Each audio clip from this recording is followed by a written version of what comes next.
Hey guys, how are you all? Welcome back to my channel. Today we will see what if Naruto betrayed in the forest of death Sasuke bashing. If you enjoy then please like, share and do comments. The Valley of the End. He was tired, he had used up all his chakra getting past the Sound 4 and keeping up with the abilities of the Sharingan. And now we find Naruto exhausted and being held up by Sasuke, the latter ready to plunge an electricity-covered arm through his heart. A last-ditch effort, the blonde diverted the elemental blade from his heart to his right lung. It would still be a death blow to any normal being, but our blonde hero was anything but normal. The pain was all he could feel, not the crimson liquid being poured from his punctured lung or the blood rapidly filling his mouth. But this pain brought back memories of his Rasengan training with Jiraiya. Memory. Naruto sat concentrating on the small blue orb slowly growing in his charred palm. But alas, it wasn't meant to be. His chakra sufficiently drained from him with performing the technique so many times he had no more to give, so with a sigh he grabbed a fallen leaf and spun it between his dexterous digits, slumped against a tree and closed his eyes. Going over the steps in his head, he was so focused on getting more chakra to continue to train, oblivious to the now shriveled and bone-dry leaf. He absorbed chakra from the small leaf he was twirling between his fingers. With the small amount of nature chakra he had absorbed, he felt the minute increase in his reserves. Like a raindrop upon a puddle, he felt the ripple and opened his eyes to see the dead leaf. Many people had called him obtuse, or oblivious to his surroundings or the world, but his mind had been kept sharp from a young age to avoid any and all unwanted encounters with the civilians and most ninja of Konoha. But those were far from his thoughts, and he looked at the once bright green leaf turned dead brown. He gave the leaf a once-over and dropped it to pick up another leaf laying near him, so he began experimenting with the newfound idea. It was the direct opposite of the Rasengan. Instead of forcing out chakra in a swirling pattern, he drew his chakra away from his palm in a circular pattern, and he gained the same results from the last leaf. It crumpled between his fingers. Once again he felt the drop of chakra from the leaf in his exhausted reserves. A grin spread across his face. Training would go so much faster as he didn't have to stop to wait for his chakra to replenish. All around, you could see large brown circles all over the once green clearing. He once tried draining chakra from a tree, but he immediately felt it overwhelming him and forced him to vomit up the foreign essence from his body, with much coughing following after forcibly ejecting the chakra from his body. As the bet against Tsunade waged on, he practiced with his absorption powers after each session to perfect the Rasengan. He found that not only could he take chakra from the plant life around him but animals and other people as well. He experimented with it whenever he was near large crowds, and he could touch a person's hand or sleeved arm unnoticed. He found not only would he steal chakra, but he found he would have memories and abilities that weren't his. Each new person or animal he siphoned off if he would feel their emotions and gain traits. When he first noticed the changes in his physical form, he couldn't control them. And the more powerful the being he siphoned, the more difficult it was to force the traits absorbed to recede. Memory End. Naruto had never tested his power on another shinobi, but this time was as good as any, so with a shaken intake of air he grabbed a firm hold of Sasuke's arm implanted in his chest and began to drain all the chakra he could. "Sasuke, you are the first to see my new ability in action," were Naruto's words to his newest enemy. "What are you talking about, dead last? What tech?" was all he said before he could feel all his chakra begin leave him. He tore his arm from the blonde's grip and fell to one knee. The fist-sized hole in Naruto's chest closed up with the intake of fresh chakra to work with. His once blonde hair now had thick black streaks and had grown out to similar length to Sasuke's. Blue eyes turned purple with the famous three-tomo design of the Sharingan. Even the curse seal had been absorbed. Memories of techniques.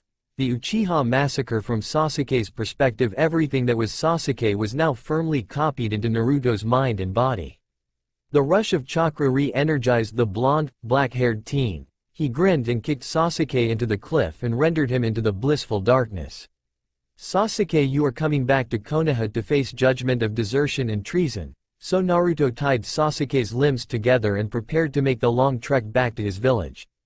By the time Naruto had arrived at the village, he had successfully suppressed Sasuke's personality and physical traits, so he was back to his blonde self and currently very proud of himself for completing his second rank mission. But as soon as he had stepped through the gates, Sasuke was plucked from his grasp and Tsunade herself gave the blonde boy a solid chop to the back of the neck. The only words Naruto could gt out before he succumbed to the blackness was, "Why?" Naruto woke up to fuzzy voices like a radio with terrible reception, and supremely light-sensitive eyes. Soon enough everything came into focus and he was simply sitting in a chair in the center of the Konoha Council Hall and much yelling was going on around him. Straight-out execution is far too merciful to this stupid little shit, he almost ended the Uchiha line. The little fucker needs to die a slow agonizing death. Why waste time trying to torture the bastard when he can spend all of eternity burning in the pits of the deepest hell? No need to delay him to his long overdue death. Those were an excerpt sample to the two sides of the ideas going on, and neither boded well for the blonde hero. Everyone quieted down when the doors swung open to reveal a stone-faced Tsunade and Jiraiya. They both took their respective seats and everyone faced Naruto seated in the middle. Tsunade stood and read off the only thing on the agenda for the meeting: the execution of Namikaze Uzumaki Naruto will now be decided. Naruto's eyes bugged out of his head at hearing both his name combined with the Yondaime's and that he was facing execution. What had he done? So he voiced his concerns. "Ba-chan, what the hell is going on? I haven't done anything." In record time Tsunade's face went from emotionless to cold fury etched across her face and she hissed out, "You will hold your tongue. Address me in such a manner again and I will shatter your jaw." Naruto winced at the anger in her voice, but what is this all about? He still couldn't figure out what was going on. "Fine, Hokage-sama, what is this all about?" The blonde can control himself when he needs to, and a threat of a shattered jaw is a good reason for some self-control. Most of the anger had left the features of the Godem and returned back to emotionless. "You have been deemed expendable and you are to be trialed and executed for the crimes of your Biju." Our blonde hero's jaw dropped to the ground. "But Ba-chan, I'm not the Kyuubi, ask my friends. I haven't done anything wrong." The council erupted into laughter when Tsunade spoke up between the throes of laughter. "I haven't laughed that hard in years, so I will forgive your insult, but I would never be the grandmother to a demon such as yourself. And you have no friends. It was all a lie to secure your undying loyalty to Konoha, but your uselessness has come to an end. Your execution will correlate with the return of the Yondaime as he retakes the mantle of Hokage. Actually, I will let him explain." With those words a bright yellow flash revealed Minato the Yondaime standing next to his wife Kushina and children. Taiki, who looked identical to Naruto except for the Kyuubi Jinchuriki markers on his cheeks. And a slightly younger girl named Rai. She had shoulder-length hair, red like her mother, and a soft-featured face. Many whispers and hushed gasps floated amongst the room as people stared upon a supposedly long-dead figure and his family. "Greetings, honorable council, it is true. I am Minato Namikaze the Yondaime Hokage. I had faked my death along with my wife and son to move into exile as to not trigger the legendary rage of Kyuubi. With the Kyuubi mollified for a few years, it enabled the Jinchuriki seal to link my former son and Biju. And only when they were finally fully combined could I return to finally slay the Biju once and for all. With all the pieces finally coming into place, his name being read as Namikaze and the Yondaime himself saying he was his former son, Naruto surged from his seat with a scream intent on causing some sort of bodily harm to repay his father for leaving him stuck with Kyuubi, but he didn't get more than 2 steps before green light shot from the Shodem's necklace and bound his arms, legs and head from moving. Minato chuckled and seeing Naruto lying on the floor struggling against the chakra bonds. "I am glad that necklace even after all this time still keeps demon chakra contained. Your execution will be long and arduous, I will personally see to it. I have waited 15 years in exile waiting for the time where I can return to my people, and tomorrow I shall enjoy finally ridding the world of Kyuubi once and for all." And with that he walked up to Naruto as he had maneuvered into a kneeling position. Minato knelt to be eye level with Naruto and said, "Enjoy your last hours on Earth, Kyuubi, and if my son is able to hear me, I would like to humbly thank you and apologize for what I will do. But what the hell, my first son died when I started the fusion with the demon." Minato stood straight and grabbed the back of Naruto's head and brought the younger blonde's face to his quickly moving knee, and a resounding crack from the sudden breaking of a nose and then the grinding noise as he ground his knee into the shattered bone and cartilage. Blood quickly escaped from the broken skin and poured down Naruto's face. He didn't make a sound through the entire ordeal, resolved to not let them see the pain he felt on the inside. The powerful blow had caused his brain to bruise and swell, forcing him into unconsciousness. The next day in Konoha, the streets were flooded with people. An announcement called for attendance of the village inhabitants in the open marketplace, Everyone was waiting for what the Hokage had gathered them for. Soon enough an Anbu walked into the square and with a quick cry of, "Mokuton!" a large stage and gallows was erected and the Hokage marched to the stage. Gazing over the crowd, Tsunade picked up each face and smiled once she saw the entire populace showed up bar the ninja on missions and villagers out on business. She addressed the gathered people of Konoha. "Today I stand before you as your Hokage, but without you all there would be no Konoha. Together we are unstoppable. 15 years ago Kyuubi attacked our home and we would not yield. We brought the demon to its knees. Today we see the final step in the death of Kyuubi and raise ourselves above all others, superior to all." During her speech there were chants of praise and loyalty. Ko no ha. The crowd screamed, getting worked into a frenzy. "Each ninja that fell to the beast will never die. They are not dead. They live in US. They live in Konoha." Roars of cheers, so deafening thinking was made all but impossible with the intrusion of the cheering. "Bring out the demon," Tsunade demanded. Naruto was bound, hands behind his back and the Shodem's necklace secured tightly to his neck to prevent any resistance. He was pelted with food, trash, rocks, anything that the crowd could get a hold of. He made it to the stage and was knelt on the edge before the crowd. Naruto watched the crowd as everybody he knew screamed chants of Konoha and murderer were some of the loudest. Tsunade stepped next to Naruto, brought the crowd to a dull roar as she continued her speech. "People of Konoha, here is the Kyuubi fused with a human into death. Today we shall carve out revenge for each man and woman torn from us. Today we finally send it into the depths of the abyss to suffer in an eternity of pain." The Anbu lead Naruto over to the rope hanging from the gallows and secured it around his neck fairly tight. With a signal the rope was pulled from the other end and Naruto was yanked into the air and lowered back a standing position and was jerked back into the air and held for half a minute. Seconds from passing out they lowered him and undid the noose. Naruto was then dragged to a table near the edge for the crowd to get a good view. His hands were freed and retied above his head.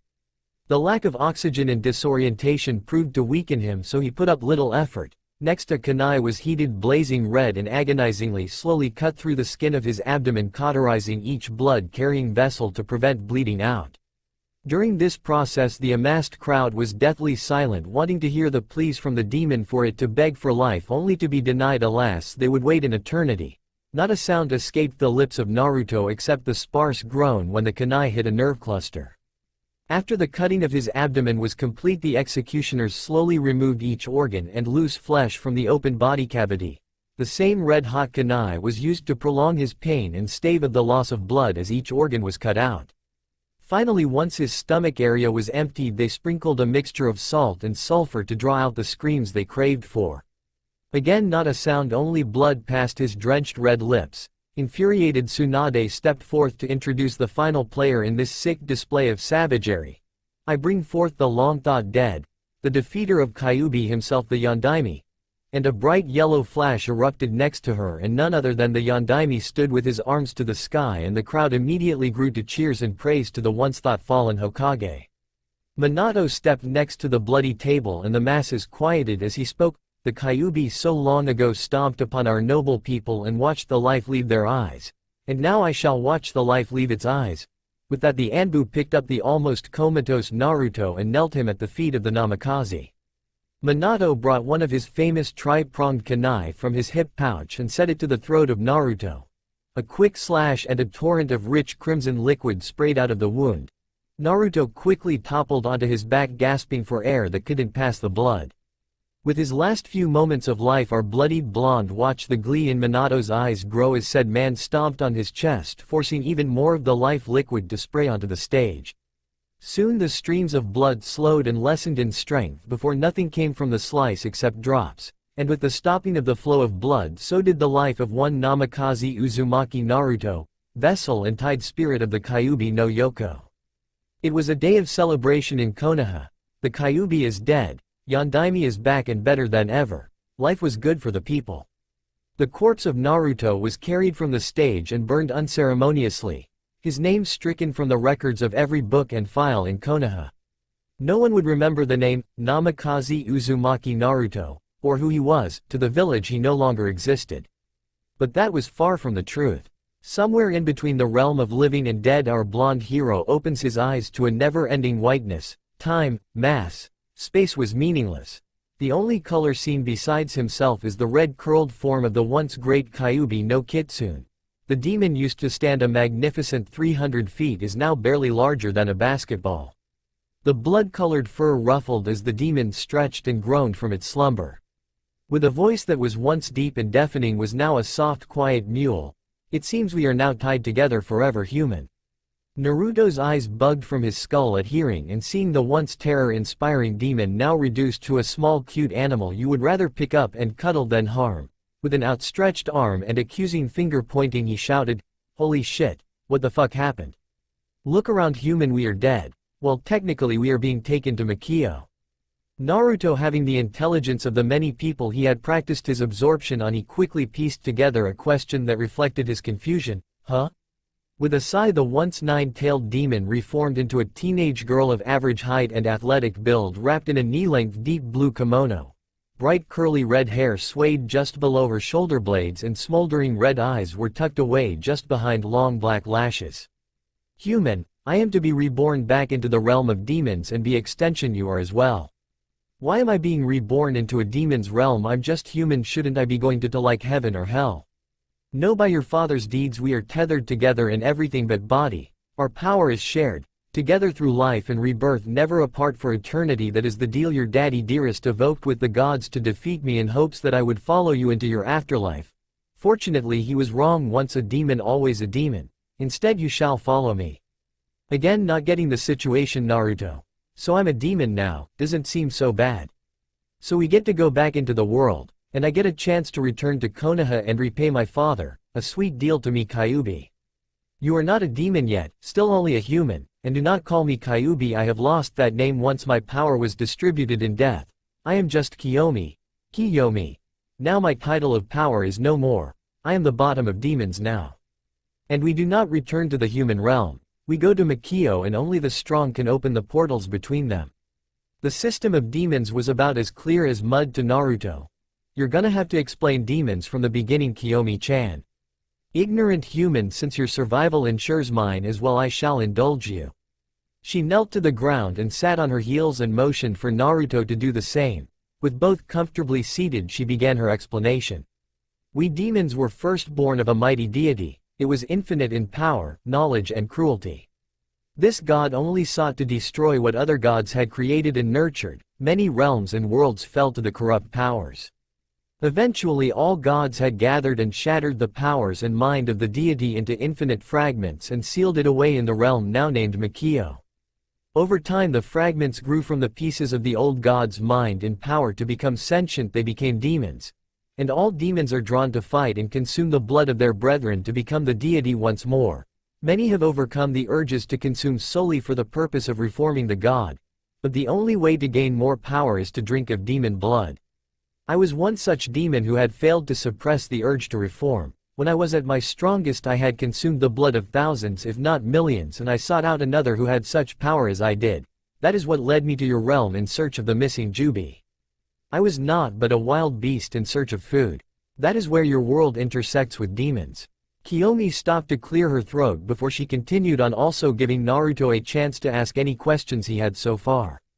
Naruto's eyes were unfocused and he mulled over what Kiyomi had said, and many questions stood out. "You said I am not a demon yet. How would I become a demon?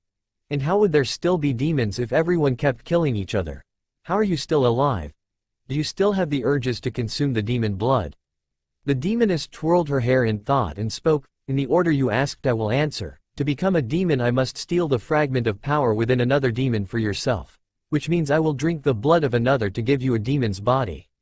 We demons are just like humans. Once we have overcome the influence of the old god, we have emotions. Many find others who attract them and they reproduce more demons from their combined fragments.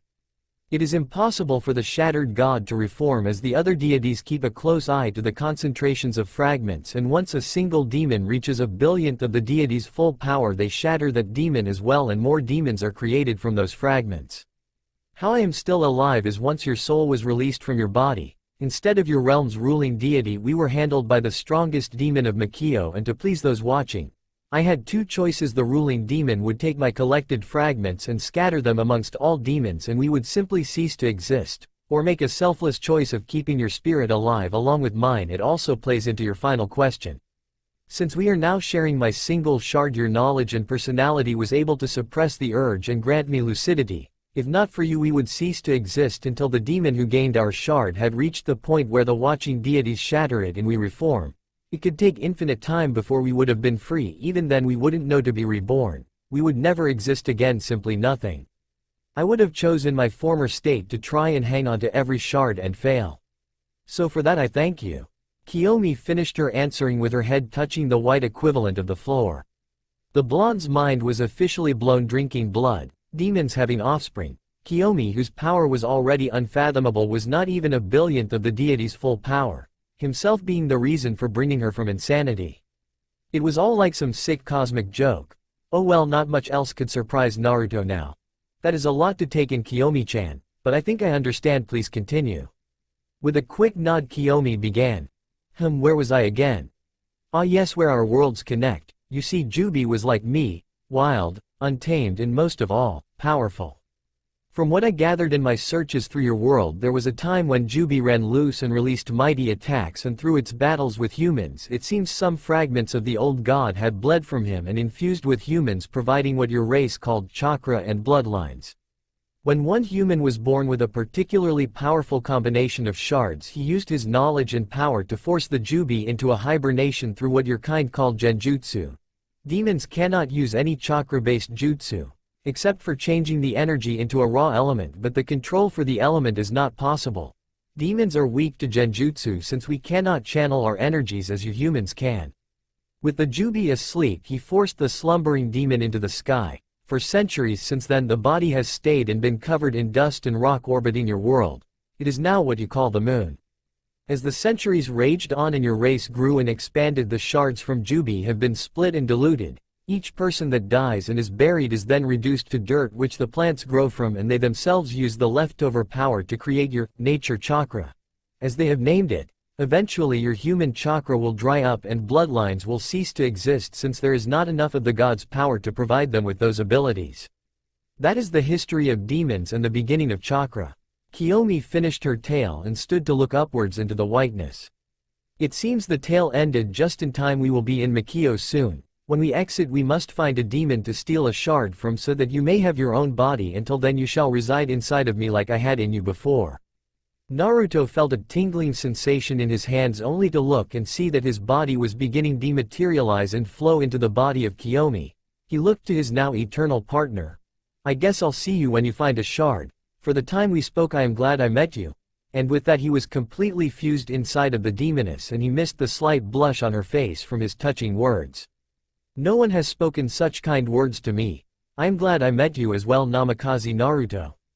In the white limbo between dimensions, a large black portal opened before Kiyomi, and she confidently strode through as it closed behind her, and she was dropped out into Mikio. Kiyomi landed in a graceful crouch, and the gravelly road gave a crunch under her slight weight. Hearing the sounds of lumbering footsteps, she quickly dashed into the nearby forest. Kiyomi, look out! Startled by the boy now inside her head, she stumbled and tripped on a raised tree root. Her sudden fall saved her from a large clawed hand from taking her head off. Bracing herself from her fall, she rolled into a crouch and saw many trees ahead of her, broken or huge trenches dug into them. Above, Kiyomi jumped to the side as a bear-sized demon crashed into where she just stood. Getting a good look at the hulking form, it had black skin that gave off no shine. Large clawed hands hung off the tree trunks called arms. A large barrel chest reminiscent of a gorilla's, and large legs tipped with 3 toes tensed for a jump. But the human-like head is what drew the most attention. It had no eyes, only large gills on its neck and razor teeth that stuck out over both lips, clearly meant for tearing of flesh and not chewing grass. The overall form had no fat, only rippling muscle beneath the coal-colored skin. 1. The head of the beast swung to her direction and braced itself for takeoff. The demon's powerful legs kicked off, leaving potholes where the force of the jump became too great, and it shot at Kiyomi with claws outstretched, and sickly green slime poured from its mouth and trailed behind it. With an impressive limbo contest movement, Kiyomi leaned back when the beast flew over her. But the aggressive demon proved just as limber. Large clawed hands reached out and ripped into tree bark and swung around the trunk and came flying back at her. Rolling to the side, she quickly observed this demon was very acrobatic, as it would swing and leap from overhanging branches and make quick passes to try and kill her, increasing its speed by using centrifugal force and redirecting its trajectory, hoping to surprise the young demoness by the changes in direction and speed. Throughout the fight, Naruto was anything but idle during this battle. He was quickly watching the pattern the black demon had set up. It seems some of the knowledge being fused with the mind of Kiyomi had passed off some of her centuries of intelligence onto the young blonde. This acrobatic demon liked to move in a clockwise pattern around Kiyomi and always struck with the same style. The right hand would always be the attacking hand, while the left was used for grappling the branches and tree trunks. The pattern and style now analyzed, Naruto decided to assist Kiyomi. Kiyomi, grab that branch from the ground and hold it just above your head in a stabbing position, and wait for my signal to thrust it down. Kiyomi acknowledged Naruto with a mental nod and snatched the branch while dodging another clawed swipe. Naruto's mind was going a mile a minute. Face the nearest tree to your left and keep the branch ready. Just as Kiyomi had faced the tree, the onyx demon blasted off another tree and came with its claw ready. Stab now. Kiyomi thrust the branch straight down and through the head of the passing demon. The new force on the flying demon sent it to the ground and dug a large trench into the dirt. Falling still, the demon writhed and twitched as its nerves fired. Kiyomi, seeing it downed, quickly jumped onto its back and took hold of the jaw and back of the head. A quick tug and pull, the neck snapped with a gunshot sound. The demon body finally stilled. Now for the blood. Rolling the demon over, Kiyomi flashed her sharpened fangs and tore into the throat with abandon. She swallowed it all, blood, cartilage and flesh she greedily ate without care. The grass and dirt around the demon was quickly flecked with blood and gore. She gave in to her wild side, and it was shown as once she had consumed most of the blood pouring from the opened throat, she quickly ripped the chest cavity open. With a few quick snaps of the rib cage, she had her go at the heart and surrounding arteries and veins. Blood coated her entire body. Her face was a solid mask of crimson red. Her clawed fingers returned to perfectly manicured nails. Her hair now sticky with the cooling blood. She relished in the feeling of the victory once again, rejuvenated from the power of the old god flowing through her. Kiyomi sat back with a content sigh. Her moment of bliss was interrupted by the voice in her head. Kiyomi, we have the new power, what do we do?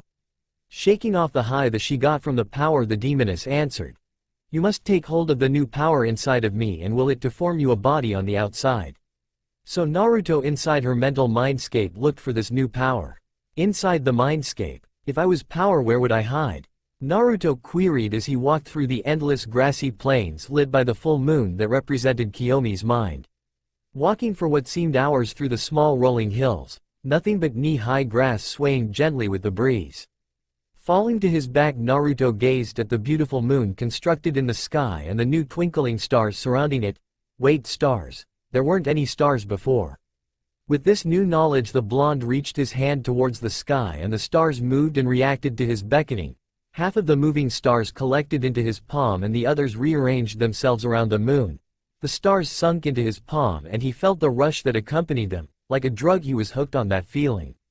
Closing his palm, he thought of his own body and knew one to house his now demonic soul. Outside the mindscape, sensing the split of her power, Kiyomi moved into a larger clearing, and soon she saw the twinkling wisps exit from everywhere on her body and coalesced into a solid form in front of her.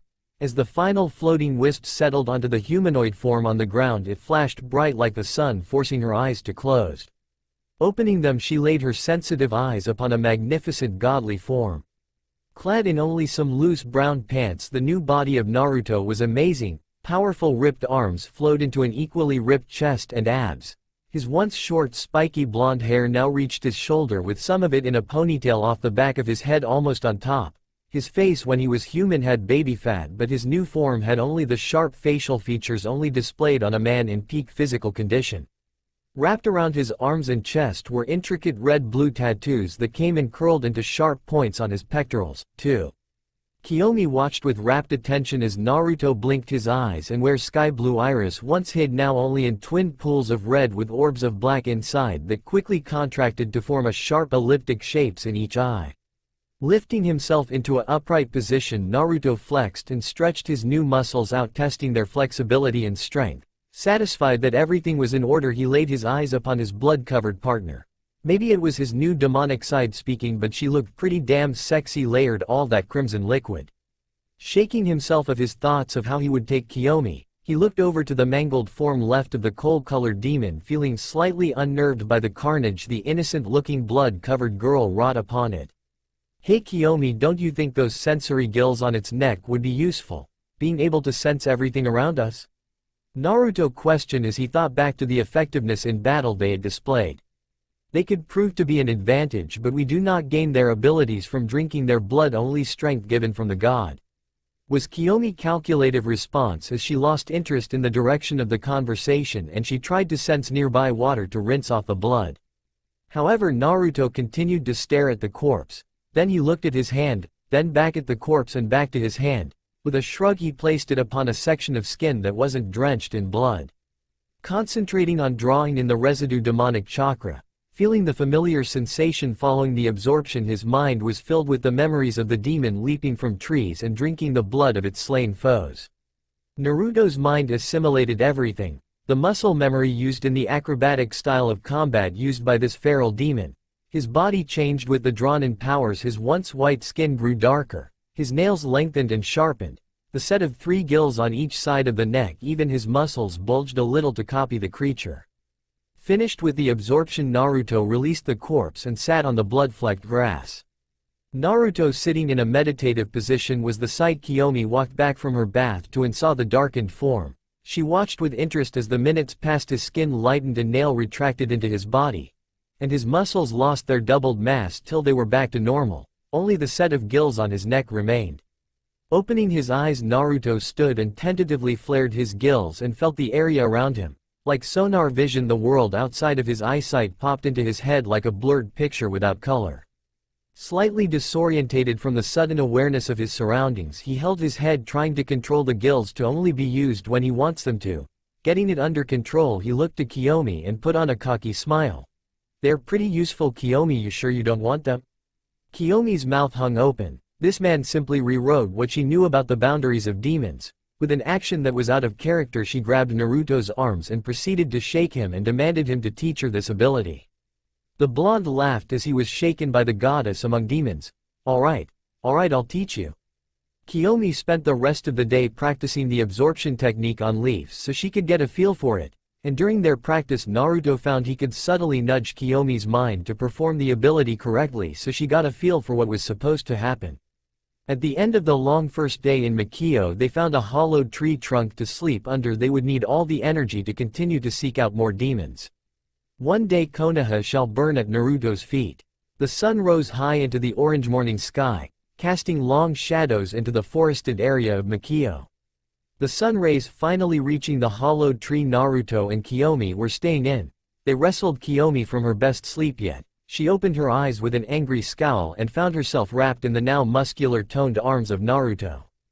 Beating down a blush, she slipped from his naked upper body. Feeling a lot less warm and complete, she shook off the feeling and stood outside stretching, groaning at the pops and cracks that her back gave off.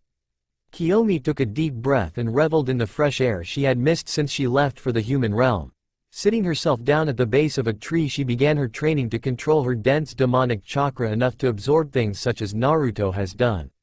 Naruto shivered in his sleep when Kiyomi untangled their bodies. On the edge between awake and asleep, he tossed in his sleep to find the warmth and wholeness he once had, but unfortunately he would go without. Snarling at the pain the sunlight caused by stabbing at his retina, Naruto opened his twin crimson pools, his pupils fluctuating until settled upon being slits. With an exaggerated yawn showing off his large sharp canine teeth, Naruto stretched and flexed his muscles. Letting his gills appear and flare themselves, Naruto gained a quick summary of the area and saw Kiyomi sitting under a tree, turning the many green leaves and objects around her brown. Making quick strides, he took a seat next to Kiyomi. Naruto watched Kiyomi concentrate on the small piece of vegetation between her delicate fingers. Slowly but surely he could see the fresh green color drain away like wet paint washing off a wall. Without even thinking, the blonde put his hands over hers and lets his own energy flow with hers. Where their hands met, the deep ocean blue of Naruto's chakra began to mix with the raging red of Kiyomi's. Like a magical dance inspired by the wind, the chakra danced and swirled, intermingling and forming a whole new royal purple color. Like a thick liquid the chakra dripped from their hands, and where each drop fell the grass would flourish and grow. Suddenly coming from the euphoric feeling she got from their chakra intermingling and flowing between them, she pulled her hands to her chest and pushed herself up from the spot next to Naruto. With the sudden movement, suddenly her entire world changed form. All that she saw was now overlapped by a static picture and everything around her being the same. The sudden disorientation caused her to buckle and fall to the ground coughing and retching, the sensation of extreme vertigo overwhelming her. Seeing his partner suddenly collapse, Naruto moved next to her. "Kiyomi, are you alright? Speak to me." He saw that her once perfect ivory-colored neck now had a set of gills, and those gills were flaring erratically. Placing a hand over each side, he forced his chakra into her and with a practiced method willed the gills to relax and recede. Slowly Kiyomi gained her equilibrium and steadied her vision, moving from the tiny puddle of bile and saliva she threw up. Naruto grabbed hold of her and picked Kiyomi up bridal style and set her next to the tree. Kiyomi lay there and looked into the worried eyes of Naruto. "It seems when we mixed chakra I received your absorbed gil ability." A deep sigh escaped Naruto and a small smile graced his lips. "I guess so. How are you feeling?" "I am feeling fine, do not be so concerned, I have experienced worse." Kiyomi responded with a haughty tone. The smile left the blonde's face hearing her disregard him like he was stupid. "Apparently I can control the transformations with some well-applied chakra. Now you just need to learn how to control the changes." Kiyomi ran her fingers through the lengths of fire-red hair hanging over her shoulder. Seeing the beautiful smile leave Naruto's face upset her, and she couldn't figure it out why she was upset. She was once a bloodthirsty, all-powerful demon. Emotions shouldn't affect her, she is above it. Naruto watched her play with her hair. She looked so perfect. Perfect. He used to think his friends back in Konoha were perfect. Thinking back to Konoha, the now demon man was set straight. He received a second chance. A chance to grow faster and stronger. A chance to avenge his wrongful murder by his own family. A chance to kill. He wouldn't waste this. He will be powerful enough. He will return to Konoha. Standing up, he flared his gills and sensed another nearby demon. It was small, but every little bit counted. Darting off, Naruto headed right towards it, scanning ahead, analyzing everything around him to find every escape route and close it off from his prey. In a clearing, the slender form of a demoness with small horns protruding from her pale green hair. She busied herself with foraging the small berry bush, gently placing the small berries into her basket. Sensing an incoming presence, she whipped around to see the chiseled form of Naruto spring from a tree. Quickly jumping to the side to avoid him, she dropped her basket's contents into the grass below. The demoness didn't stand a chance before she could get to her feet and run. Naruto was already on top of her with his hands around her neck. The woman looked fearfully into the blood-red slits of her assailant and rasped out, "Please, I have a family, don't do this." Naruto's slitted eyes dilated a bit as he stared into the pleading eyes of his victim. "Is this really worth it? To end the life of this woman and her family so I can have my revenge?" Quickly his mind was bombarded with the memory of all his friends smiling and cheering at his execution. All the insults and taunts. The look of pure happiness on his father's face as he stomped on his chest. Yes, this is definitely worth it. The woman saw his eyes soften and his grip slacken for a moment. Relief and happiness spread through her small body. She would get to go see her family again. But just as suddenly his eyes sharpened and his grip came back stronger. Resigned to her fate, and tears poured from her eyes until her struggling and tears stopped. Naruto saw his victim either lose consciousness or die. He quickly replaced his hands with his fangs and began to rip and feast on the flesh and blood that poured from the opened wound. Blood filled his senses. He only felt, smelt, saw, tasted, and heard the sound of it. Consumed by this feeling, he quickly began to gorge himself on everything he could get his claw into, much more gruesome than Kiyomi's display. He ate all he could, snapping the frail bones of his victim and scrapped all the marrow he could. Unknown to Naruto, he had an audience of one. Kiyomi watched her eternal partner strip the body of everything consumable and then use his absorption to take everything she knew. Even she hadn't been this thorough in drinking the blood, but Naruto went for every drop from every vein and artery. The ground was drenched in blood. Many plants and other vegetation would grow in that spot, to forever lay as the marking for the murdered demoness. Naruto looked over his blood-soaked body, and without even knowing it, his chakra flowed out of his body and pushed all the blood from his pants and off his skin till he was back into pristine condition, not a hair out of place. Snapping his head to the tree Kiyomi was crouched near, he called out, "I know you have been watching me. Is this not how it is done to gain their strength?" Walking out into the clearing, the demoness stood on the edge staring at Naruto. "Yes, that is how to do it, but I have never seen any demon at the level of savagery and aggression that you displayed." Naruto's eyes sharpened into thin slits once again. "So I am more savage and primitive than a demon. It is good to know your point of view.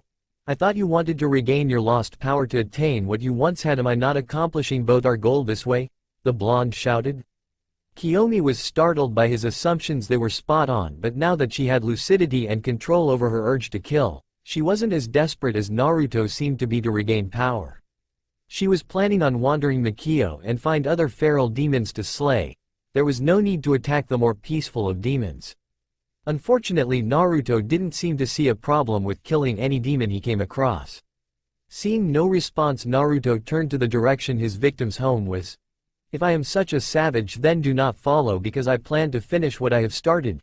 With those words, he dashed into the thick brush outside the clearing, making naught but a sound towards his next victims. For once in her eternal life, Kiyomi was scared. Her partner Naruto seemed to have the bloodthirst of a feral demon but the intelligent mind of a more domestic demon.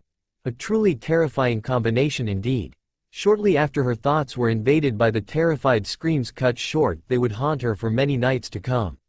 3 years later. And what a long 3 years it was. There wasn't a day yet Naruto returned to normal from his second day in Makio. He was never the same. Maybe it was the demonic whisperings of his mind, or he simply did anything he wanted because he could.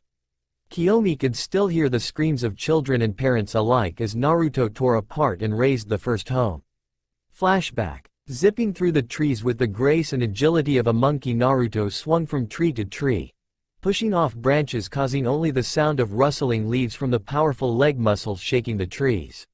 He quickly came upon the small log hut, and large man and 3 small children ran around laughing and yelling.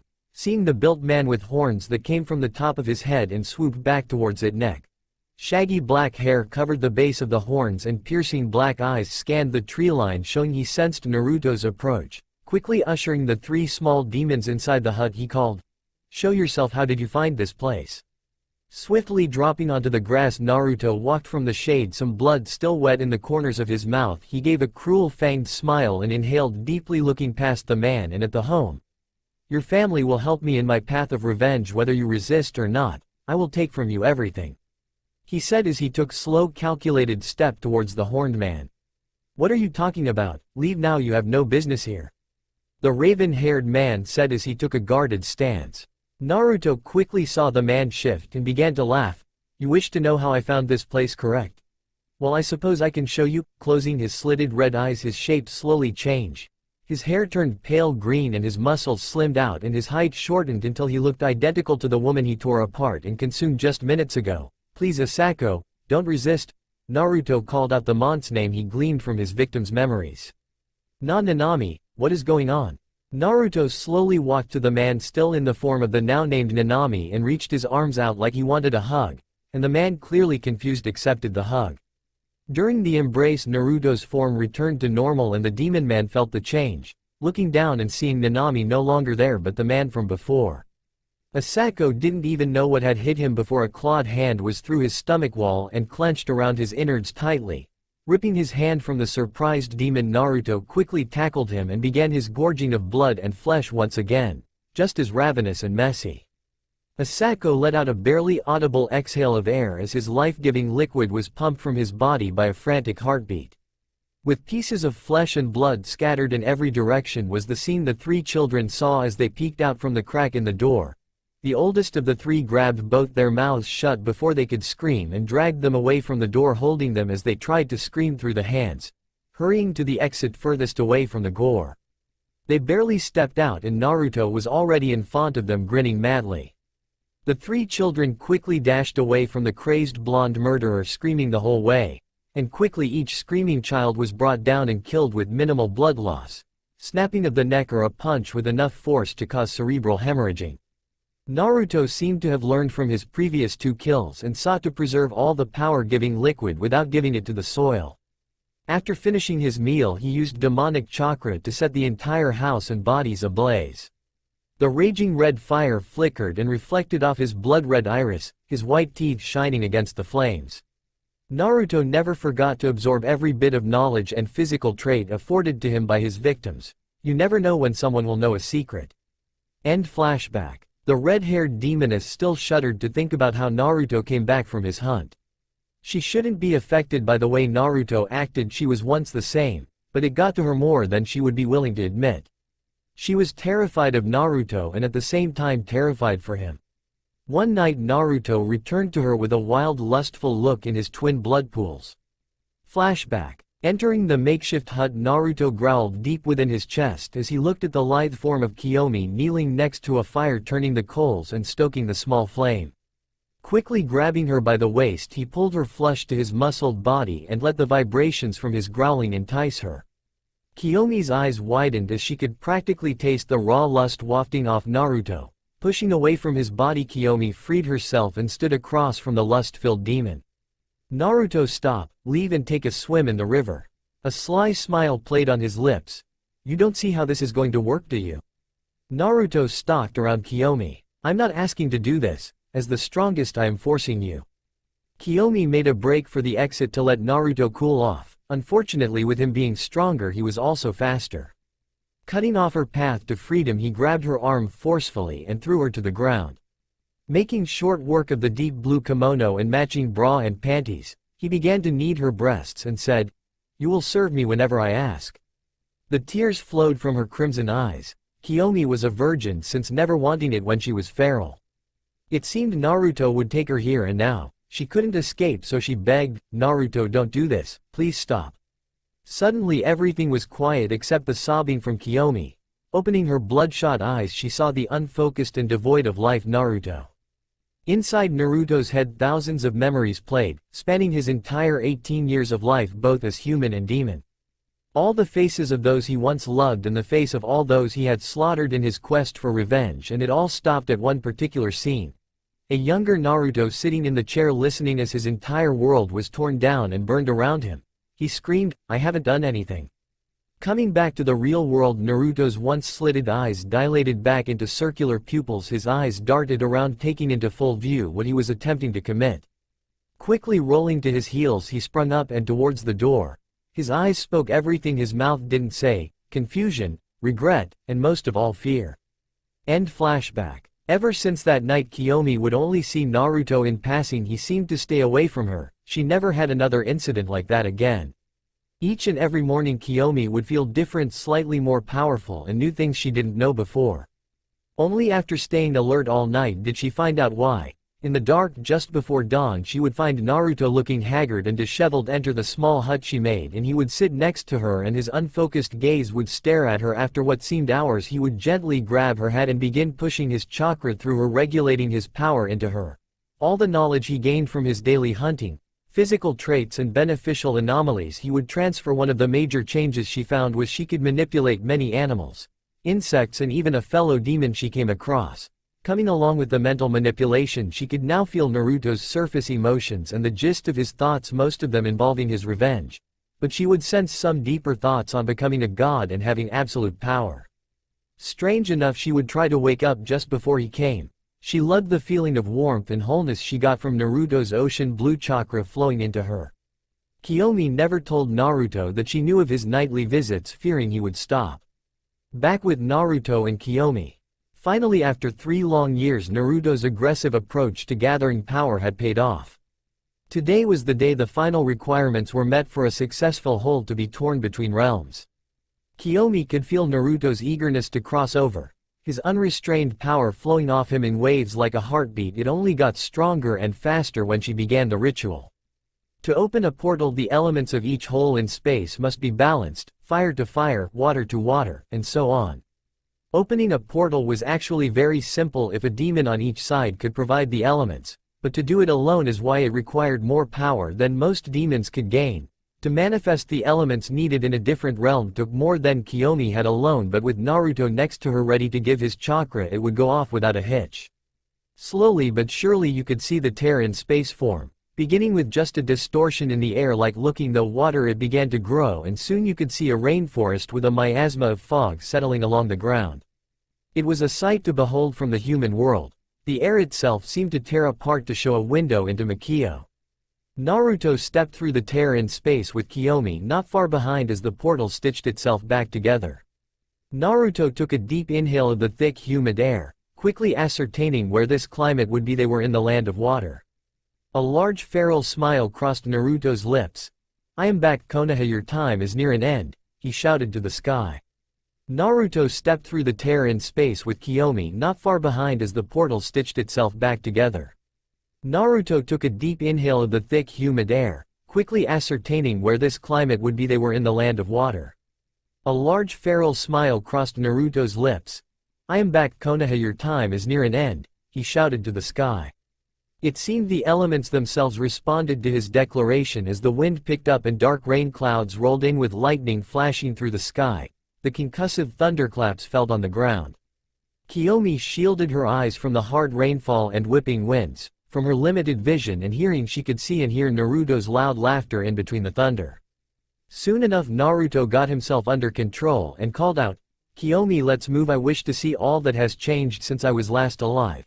Maybe pick up a few new skills for us to utilize, nay?" With those words large leathery black wings erupted from his back in a haze of darkness. After wrapping his arms around Kiyomi's waist he gave a powerful flap of his wings and took to the sky with his demoness partner clutching to him tightly. As they sailed high above the ground Kiyomi couldn't help but snuggle slightly into the chest of her partner. Don't get it wrong, she was still afraid he might one day turn his sights on her like he had done a few years back, but the feeling she got from being close to him was worth the danger. Naruto felt his partner shift in his python-like grip, Kiyomi's head resting just below his chin. Her scent filling his nose, his pupils began to contract and sharpen into thinner slits. Thinking quickly before he lost his remaining common sense, he shifted his entire body from the human shape to that of a large bat-like creature.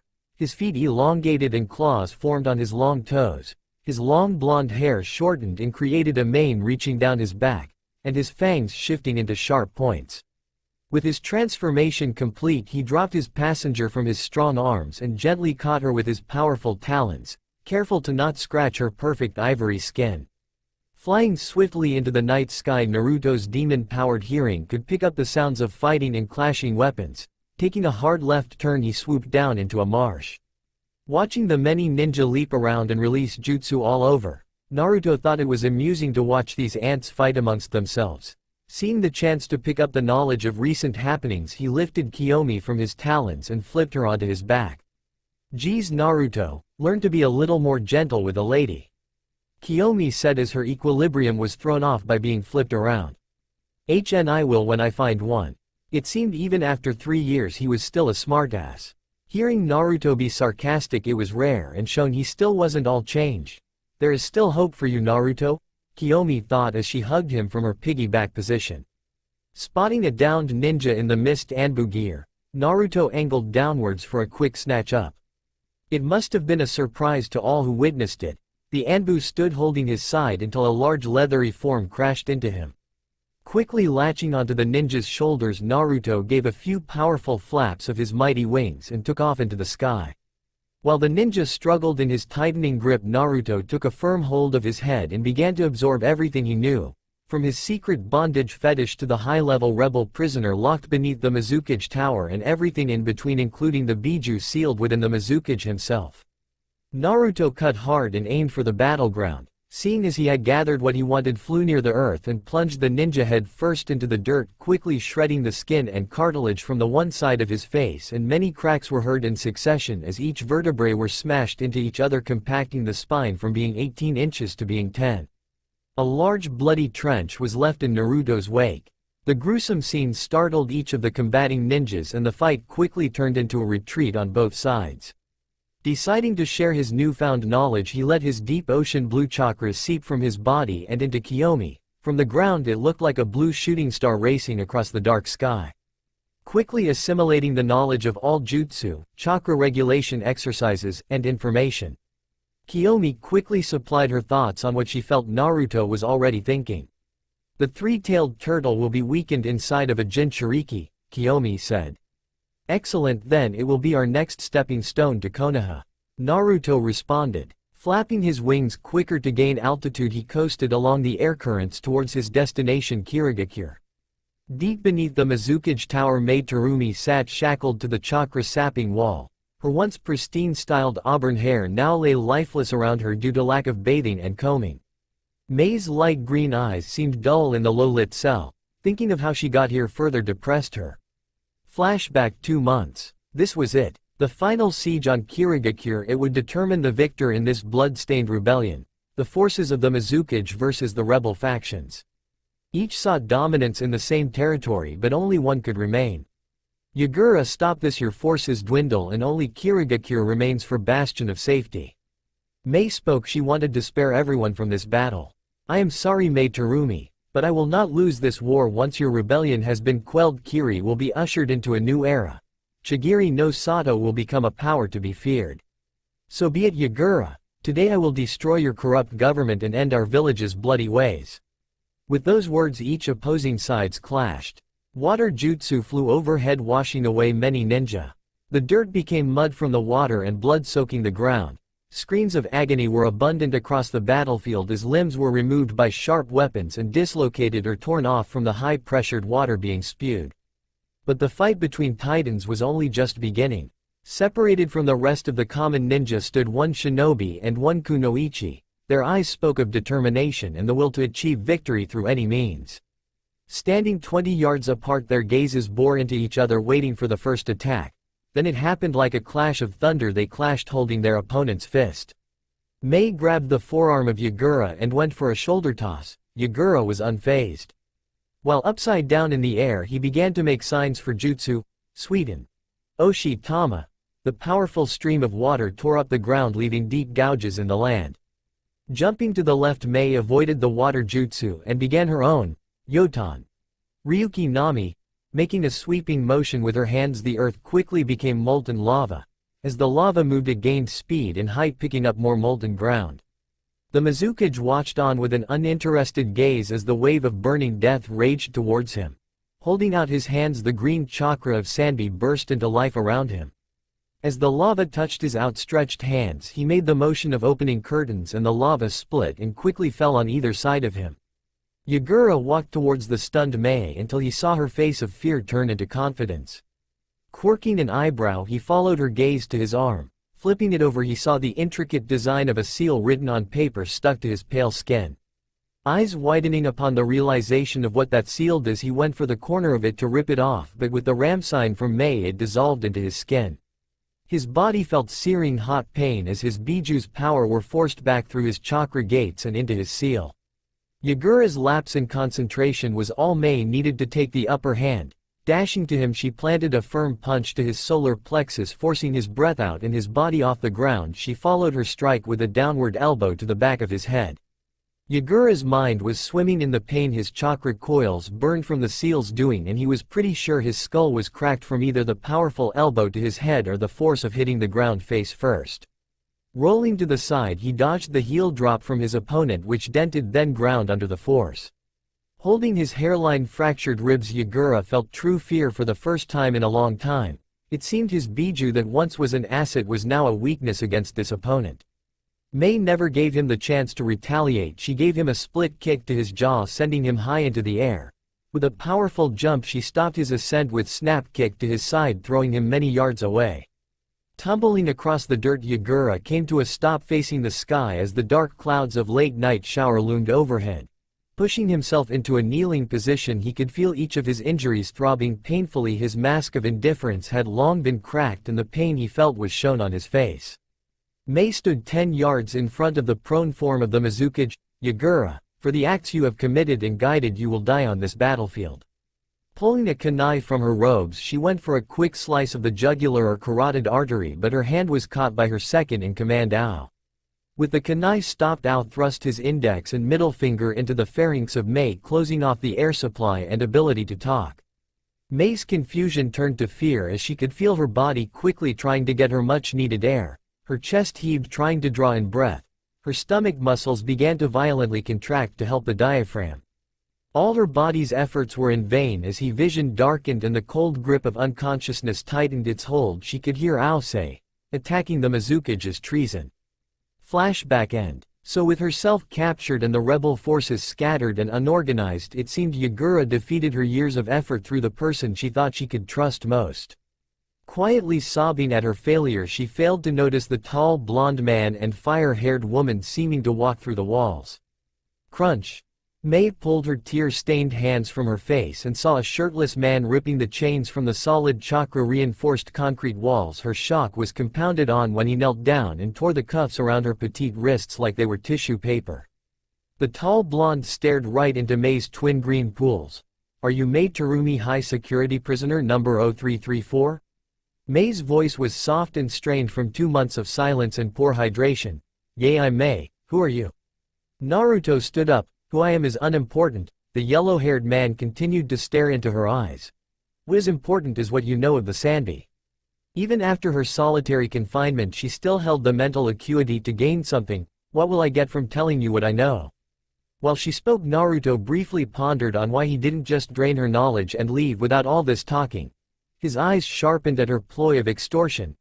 "I do not have to make deals with your kind. You will tell me or I will forcefully take what I want and leave you to rot in this cell until death."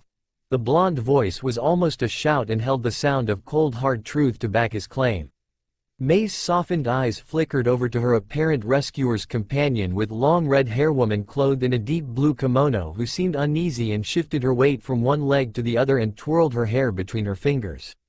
When Mei focused on Naruto again, she saw his boring gaze waiting for an answer. Mei could tell when not to tempt this man. She quickly spilled what she knew.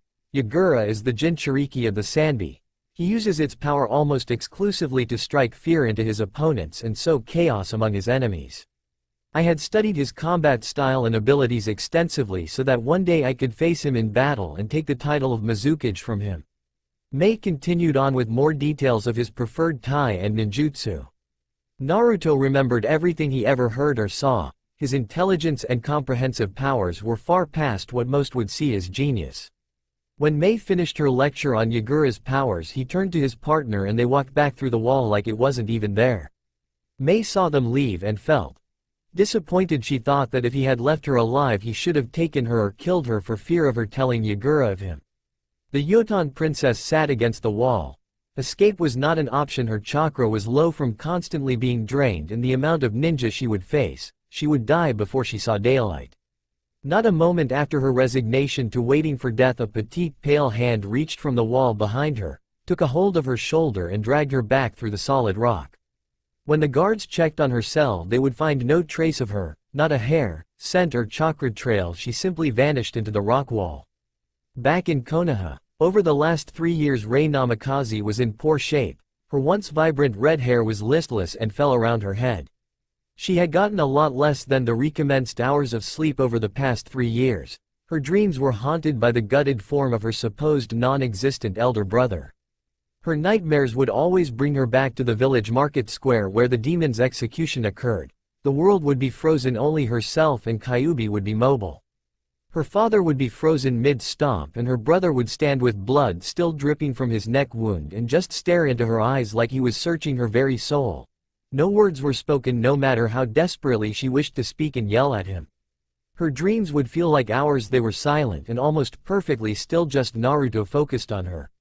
Minato and Kushina had seen the change in their daughter after the death of Kyuubi and thought maybe she was having nightmares of it coming back, so they sought the help of Inochi Yamanaka to diagnose her and hopefully help her get some sleep.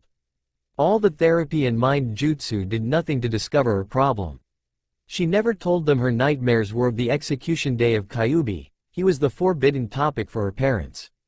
Although recently her dreams had begun to worsen, instead of the world frozen, Kyuubi would begin to fight back against her father's stomps or the execution itself. And each time she dreamed of his resistance, he would be stronger and fight harder until finally the demon broke free. Kyuubi began to slaughter everyone until only they remained. His blood-covered hands reached out to touch her cheek, so close she could feel the warmth of the blood on his hands.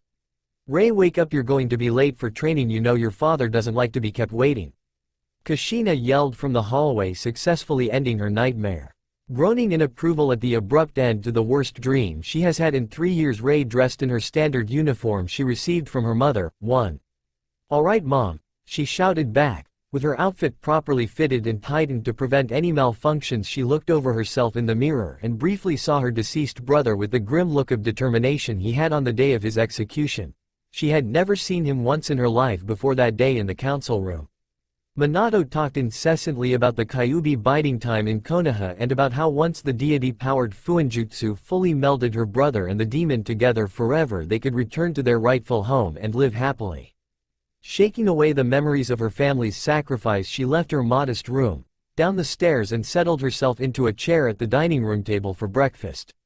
Glancing at the clock, she shoveled the rest of breakfast into her open mouth and sprinted out the door and quickly sped down the road to the training grounds, dodging people left and right.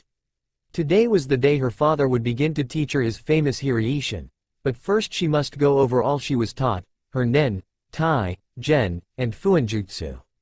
Rei was trained as all aspects of the kunoichi to perfection. She was a representative of the Hokage by blood. She would excel above all others. She was a namikaze.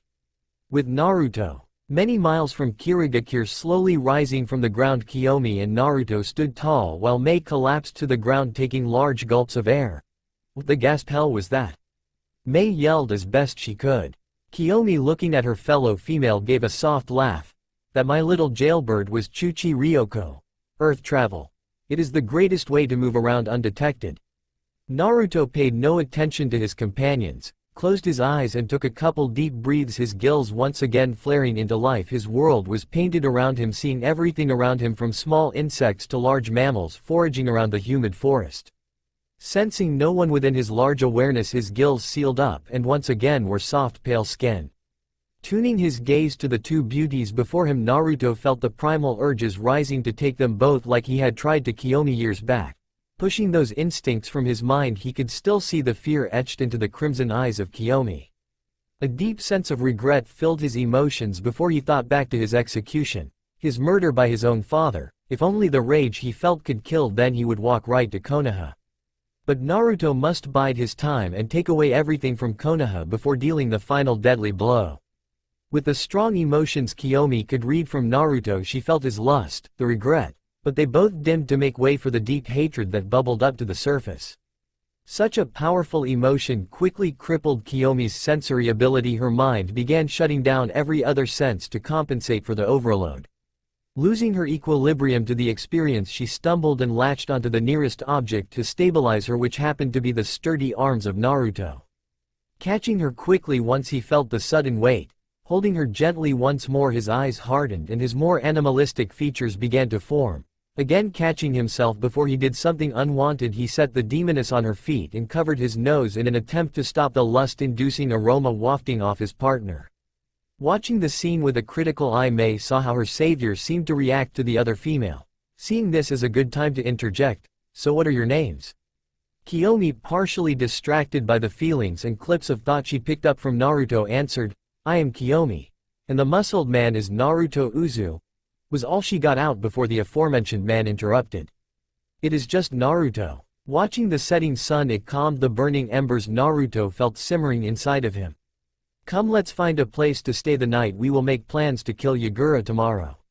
Those words resonated deep within Mei, her humiliating defeat by her own subordinate. Now Mei sought to simply destroy both Mizukage and Ao. The blonde flooded Yukai around his being, triggering a transformation. His powerful bone wings sprouted from his back, accompanied with a large barbed tail growing from the base of his spine, which by the looks of the tip meant only death to those struck. His bare feet lengthened and toes formed into large 3 talons facing forward. Naruto's red iris expanded till his sclera was bathed in red as well. His hair formed into a shaggy lion's mane of sorts. Letting loose a shock-inducing roar, Naruto's transformation was complete. "Ah, I haven't been in this form in months." Gesturing to his now open arms, he intended for those two to find a suitable place to hold onto. Mei's mouth was wide open at this impossible feat before her.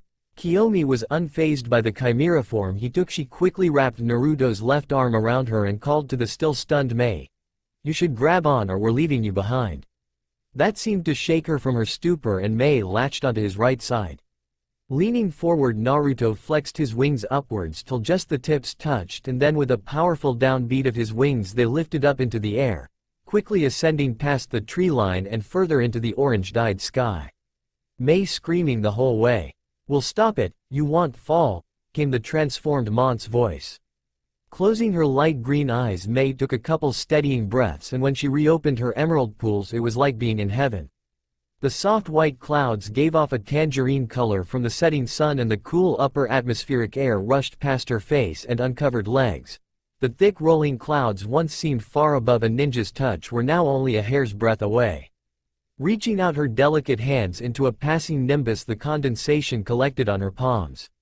Mei felt at peace, and nothing mattered anymore. Not the fate of Kiri, or Yagura, not even the muscular god amongst men holding her waist tightly. Quickly hiding her blushing red face, she turned to look at more clouds. Alas, this feeling came to an end, and Naruto closed his wings for an aerial dive to the gigantic inactive volcano that created this massive island. Landing on a flat shelf, Naruto set his two companions down while he moved to the rock face. A few moments before Naruto created the cave, Mei had another question. "Kiyomi back in the prison, what did he mean by my kind?" Kiyomi suppressed a yawn and stretched. "It's exactly what you think, we aren't human." "Then what are you?" Naruto input his part to the answer without looking from the rock. "We are demons." Placing his strong hands upon it, he forced Yukai into the shape he desired, and before their eyes it opened up into a small but cozy cave. Kiyomi rushed past Naruto and quickly transformed her clothes into thinner nightwear and found a raised section to the cave and stretched out before quickly succumbing to sleep.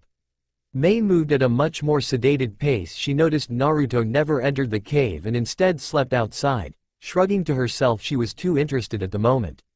Finding another flat space above the floor, she laid down and stretched for the first time since she was imprisoned. Comfortably positioned, her eyes fluttered until she too fell into blissful sleep. Mei opened her bleary eyes to the shaded ceiling of the cave. Wiping the sleep from her face, she glanced over to Kiyomi, who knelt on her bed perfectly still. Opening her mouth to say something, Mei found Kiyomi answered the question before she could ask. "I am meditating to concentrate on reading the thoughts of Naruto." Mei's face was the picture of confusion. Why does she need to? She was brought from her thoughts by Kiyomi answering her unasked question. "Read the thoughts of Naruto. Since we arrived in the land of water and closer to Naruto's desire of revenge, his chakra when mixed with mine has began to feel dark and angry. It is coarse against my chakra and harder to work with." Mei wondered how Yagura was his object of revenge.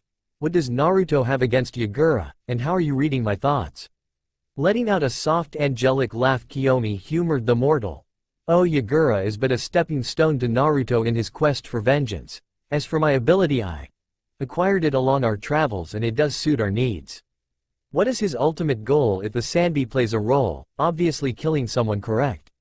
Mei questioned. "And if you learned how to read minds, then you must be able to impart the knowledge onto others."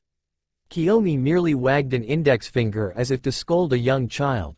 "Such secrets aren't mine to tell. As for my mind reading, it would be hard to explain to anyone who hasn't experienced what Naruto and I share." "Oh yeah, and what exactly do you share?" Mei huffed out at being blocked off from finding out her savior's objective. "To put it simply, we are two beings bound as one for an eternity together." "Huh?" was Mei's intelligent reply to the answer that had a far deeper meaning and history than she knew. "Were you always bound together?" "No, we were once apart. I was a mighty and powerful demon. He was just—" Kiyomi never finished because a large bear thudded against the ground between them. Turning their heads, they saw the imposing winged form of Naruto silhouetted against the rising sun. Receding his wings, Naruto used his naturally sharpened nails to begin skinning and peeling back the fur from the bear. "I was human," the blonde said coldly. Blurting out her question, "Then how did you become stuck together and Naruto yourself change into demon?" If you could watch Naruto's emotions on a line graph, you would see that its usual flat line changed drastically at the uttering of her words. It would be spiking and just keep going up along with the rage he felt. The female duo could practically hear Naruto's teeth grinding and cracking under the severe pressure they were under, and just as quickly Yukai would cover the crack, knit the tooth back to normal, and the process would repeat. The scraps of skin held in Naruto's hands bubbled and liquefied, pooling on the ground. Yesterday Kiyomi was nearly incapacitated by just Naruto thinking about Konoha, but when someone indirectly brought up his every feeling of betrayal and pain from his human life. Now Kiyomi's body sought to stop this, and it automatically began trying to force the disturbance away with nudges and mental prods to leave. Naruto's mind registered the suggestions Kiyomi sent as being his own, and he stood from his spot and walked for the exit, leaping high into the morning sky with his blackened bone wings erupting from his back mid-leap. And he zoomed into the clouds and was out of sight within seconds. The sky rumbled and thundered as the sun was blocked out by the darkening rain clouds. Kiyomi relaxed as the mental barrage stopped and she could hear her own thoughts and properly breathe. Looking over to the human female, Mei was flat on her back, hyperventilating, being so close to an explosion of hate-filled yokai. The half-skinned bear was mostly liquefied, like someone has poured acid over the flesh. What was that? Mei shouted once she steadied her heart rate. Naruto is mentally scarred from his life as a human, and his anger was only amplified upon the sealing process being incomplete, Kiyomi said sadly as she nursed a headache. What sealing process? Kiyomi sighed and supposed if Mei was to tag along on this adventure, then she should know who it is she is dealing with. I was once the Kyuubi no Yoko's second most powerful demon to cross the dimensional lines and ravage this world. She began. Naruto was once my Jinchuriki. The seal used by the Yondaime Hokage was unlike any other before. This one was powered by the gods themselves to one day merge our spirits together, and when Naruto died I would follow him into death and beyond. What do you mean once were the Kyuubi? Kiyomi could tell that this would be a long question and answer session. Luckily she could still feel Naruto far above the clouds, unleashing amounts of yokai she didn't know he had. It would be a long while before he came down to recover. It is what I said, I am no longer the Kyuubi. But that doesn't make sense, you're here, so why aren't you the Kyuubi? Threading her fingers through her long red hair. The answer to your question will be found when my explanation is done. Successfully shutting Mei up, Kiyomi continued. Naruto's village Konoha sought to use my great power through a Jinchuriki. Hundreds of years I had been here, and the arrogance displayed was sickening. Their Shodem was the first to try his hand at my sealing. His Mokuton had calmed each of the other 9 Biju and thought I would be just as easily tamed and sealed. They were wrong. The Senju used his own son to be the conduit for my power. His seals unraveled before his eyes, and his child suffered his punishment as the boy was disintegrated when my yokai escaped. Flashback. Standing at the mouth of what looked to be the entrance, so large that the tallest buildings of Konoha would fit twice on top of each other and still have room, the Shodem Hashirama Senju stood holding a small baby with a platoon of his personal Anbu. Platoon is 30 men. Handing out each of the other Biju to placate the nations, Hashirama saved the Kyuubi for Konoha. To keep the village stronger than everyone, they would need the strongest of Biju. Fall in line, men. Today Konoha takes another step above everyone else, and my son shall be the conduit for our rise. For Konoha, Hashirama raised their morale, gave them courage to face a nightmare. Rushing into the bowls of the earth, they ran an arrowhead formation with Hashirama leading them down the darkened spiral tunnel. They ran for 5 minutes before the tunnel opened up into a cave so large Konoha itself could hide and never be seen. Hashirama could feel they were miles below the surface of the planet. Kyuubi opened her eyes and saw the arrival of those ants. She could feel the minuscule amounts of demon yokai flowing through them. Watching them spread out around her, they began molding their chakra, and she felt her power being drawn to the small child covered and encircled in seals. Thrashing her tails and head, she flattened many of the Anbu, hoping to contain her. She tried to pull away from the child while using a tail to squish the impudent human who wanted her power, but she was stopped by a large tree root forming a cage over the child. Smacking the roots away, she almost pierced the child, but green chakra enshrouded the child and wrapped around her tail and pulled her towards the seals. More trees sprouted and began binding each tail and limb, holding them firm while she was siphoned into the boy. Finally the last of Kyuubi was gone. Locked away into the Senju to use as he saw fit, Hashirama inspected the seals flowing across his son's body. Each flowing brush stroke of the sealing was perfect. Scooping up his child, Hashirama held him close to his body. Today, men, we mourn the loss of those here, but we celebrate that their sacrifice was not in vain. Konoha will never fall. Holding the boy up for all the Anbu left. The Senju was almost orgasmic at the prospect of teaching his son how to harness the Kyuubi and usher Konoha into the golden age of domination over the elemental countries. Before the leaf ninja could even leave the cave, baby Senju let out a ear-piercing wail and its skin became unbearably hot. Hashirama gently set his child on the cool ground to inspect what went wrong. When the blanket was removed, he witnessed each line of the Jinchuriki seals were separating and evaporating off the child's skin at an alarming rate. Before he could even try and stop the event, red Yukai pulsed outwards and everyone were launched away from the epicenter. Hashirama looked from his fallen position as his son flailed its tiny arms around seeking relief from the unbearable pain it was feeling. The skin of the child bubbled and broiled before misting off. The muscles below went through the painful process. Kyuubi's chakra kept the child alive through the entire ordeal, as it was liquefied only when the bones began to show did the unearthly cries stop. The Shodem had a front row seat to the slow and painful death of his firstborn child. The red Yukai solidified into the blood-red fox form of Kyuubi. Ha ha ha, did you get a good look, mortals? This is the fate of all who dare face me. Leave spread what you have seen. Remember, the blood of that child covers your hands. The Konoha ninja made haste and ran for the exit with Hashirama spearheading the group. Salty tears flowed from Hashirama's eyes. The sight of his dying child forever burned into his mind. He thought of only revenge. I vow, Kyuubi, you will once day be the weapon of Konoha or die. End flashback. Clearing her throat. That was but the first of many attempts to harness my powers, and each failed just as the first. Shodem's second child faced the same fate. Nidaim's 3 children each were ripped apart from my Yukai. Sandaime used 3 of his 5 children and those 3 perished as well. Finally the attempts stopped. 30 years I slept undisturbed until the Yondaime himself entered my domain. He opened one of his scrolls and outspewed thousands of his Hiraishin kunai.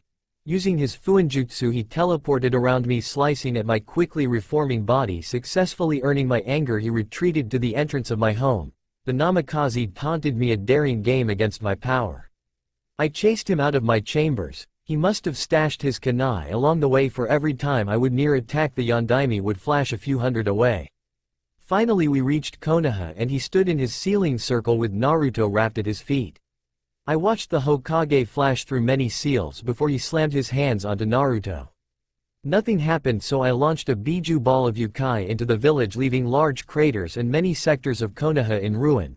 I charged another up, but I was stopped, black chains raining from the sky immobilizing. I watched as the gods of old descended from the sky. Their eyes fell upon me and ethereal hands reached into my body and pulled my spirit out. The same occurred with Naruto. The black chains slithered around the spiritual form of Naruto.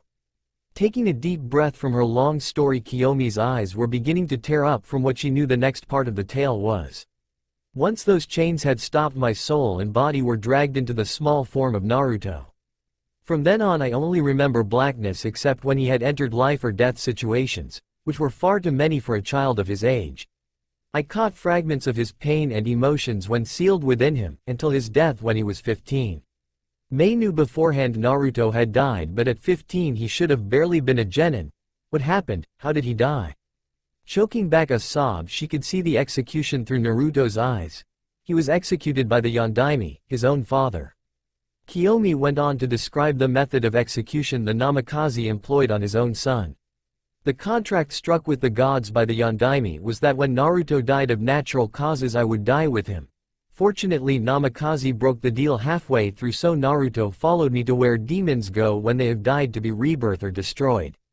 Wiping the tears from her bloodshot crimson eyes, Kiyomi continued, Naruto hasn't been the same since. His only goal is to destroy all of Konoha and execute his father the same way he had done to him. My own demonic rage now flows in Naruto, empowering his darker thoughts and primal instincts. By the time Kiyomi's long tale had ended it was midday and both women were starving, but looking at the meat that Naruto brought they suddenly could go without another meal. They moved their discussion from the cave to the rock shelf at the exit of the Yukai-made cave. Kiyomi learned a lot about Mei, like how the bloodline user loved crispy shrimp rolls, and she no longer wanted to become the leader of Kiri. Mei on her side of the conversation learned more of the demoness, like her favorite thing was the euphoric feeling she got from drinking the blood of other demons, and she wished to bring Naruto back to the caring boy he once was. The sun began to set behind the mountains and the thundering of massive power being unleashed slowed to a stop. Watching the sky intently they searched for Naruto, and find the blonde demon they did as his body shot through the dissipating clouds and smashed right into the side of the dormant volcano. The deep hole punched into the mountain could easily fit a dozen people. Kiyomi and Mei peered into the gouged earth and saw the burned and blackened body of Naruto. The demon's wounds were healing, but they could tell he had put himself through hell. Lifting Naruto, the woman brought him up to the cave.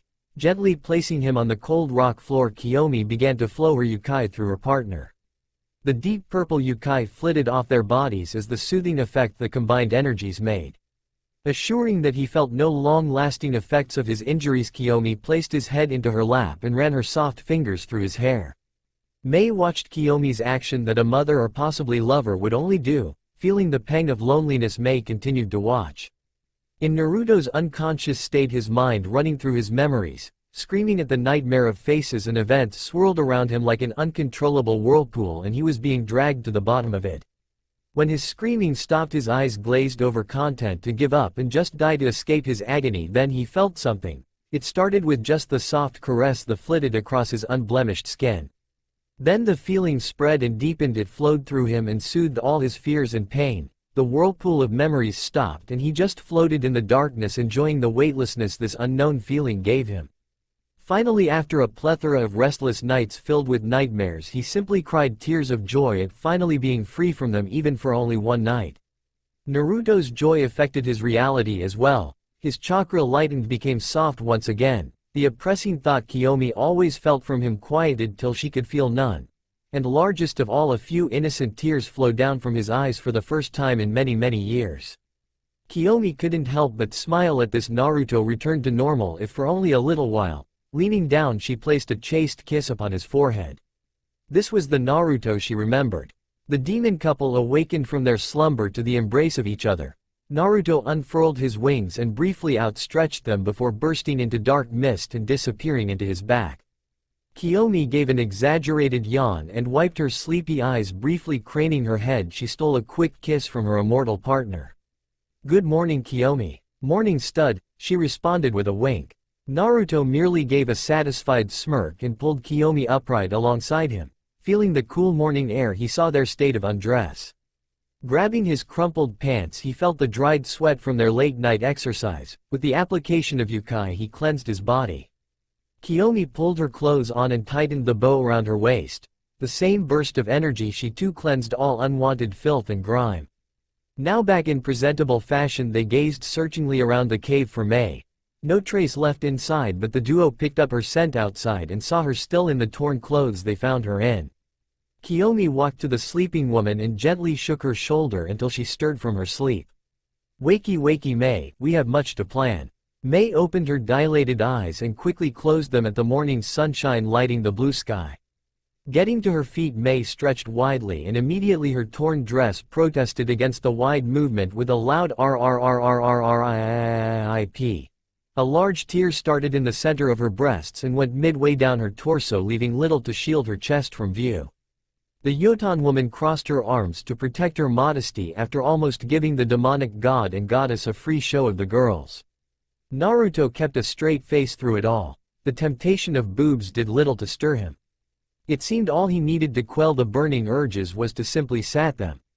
Kiyomi, on the other hand, let loose a melodic laugh at the situation her fellow woman found herself in.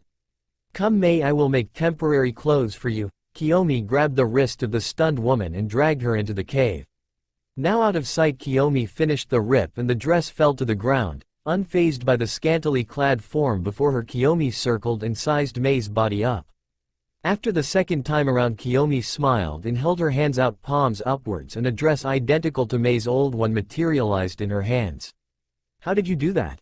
"It is a simple demonic trick. This will cover you over until you can find new clothes." Kiyomi handed over the durable yukai clothing and left Mei to dress herself. Moments later, Mei exited the cave fitted in her new battle dress with matching skirt beneath. "So what do we have to plan?" Naruto turned from his watching of the morning sky. "We are planning for the death of Sanbi." "Why are you after Yagura again?" "Yagura is just an obstacle before Sanbi. Once the Biju is released from his body, Kiyomi will engage and defeat it." "What will you do once you have defeated the Sanbi?" "We will consume its blood and take the power it holds." Mei's jaw dropped, sure she had talked with Kiyomi and she said she liked the taste and feeling of drinking the blood of other demons, but she thought it was a joke. But the serious expressions they wore, she could tell that they were anything but joking. Naruto sensed that any form of planning with Mei seemed frivolous because at the moment she was either scared or shocked.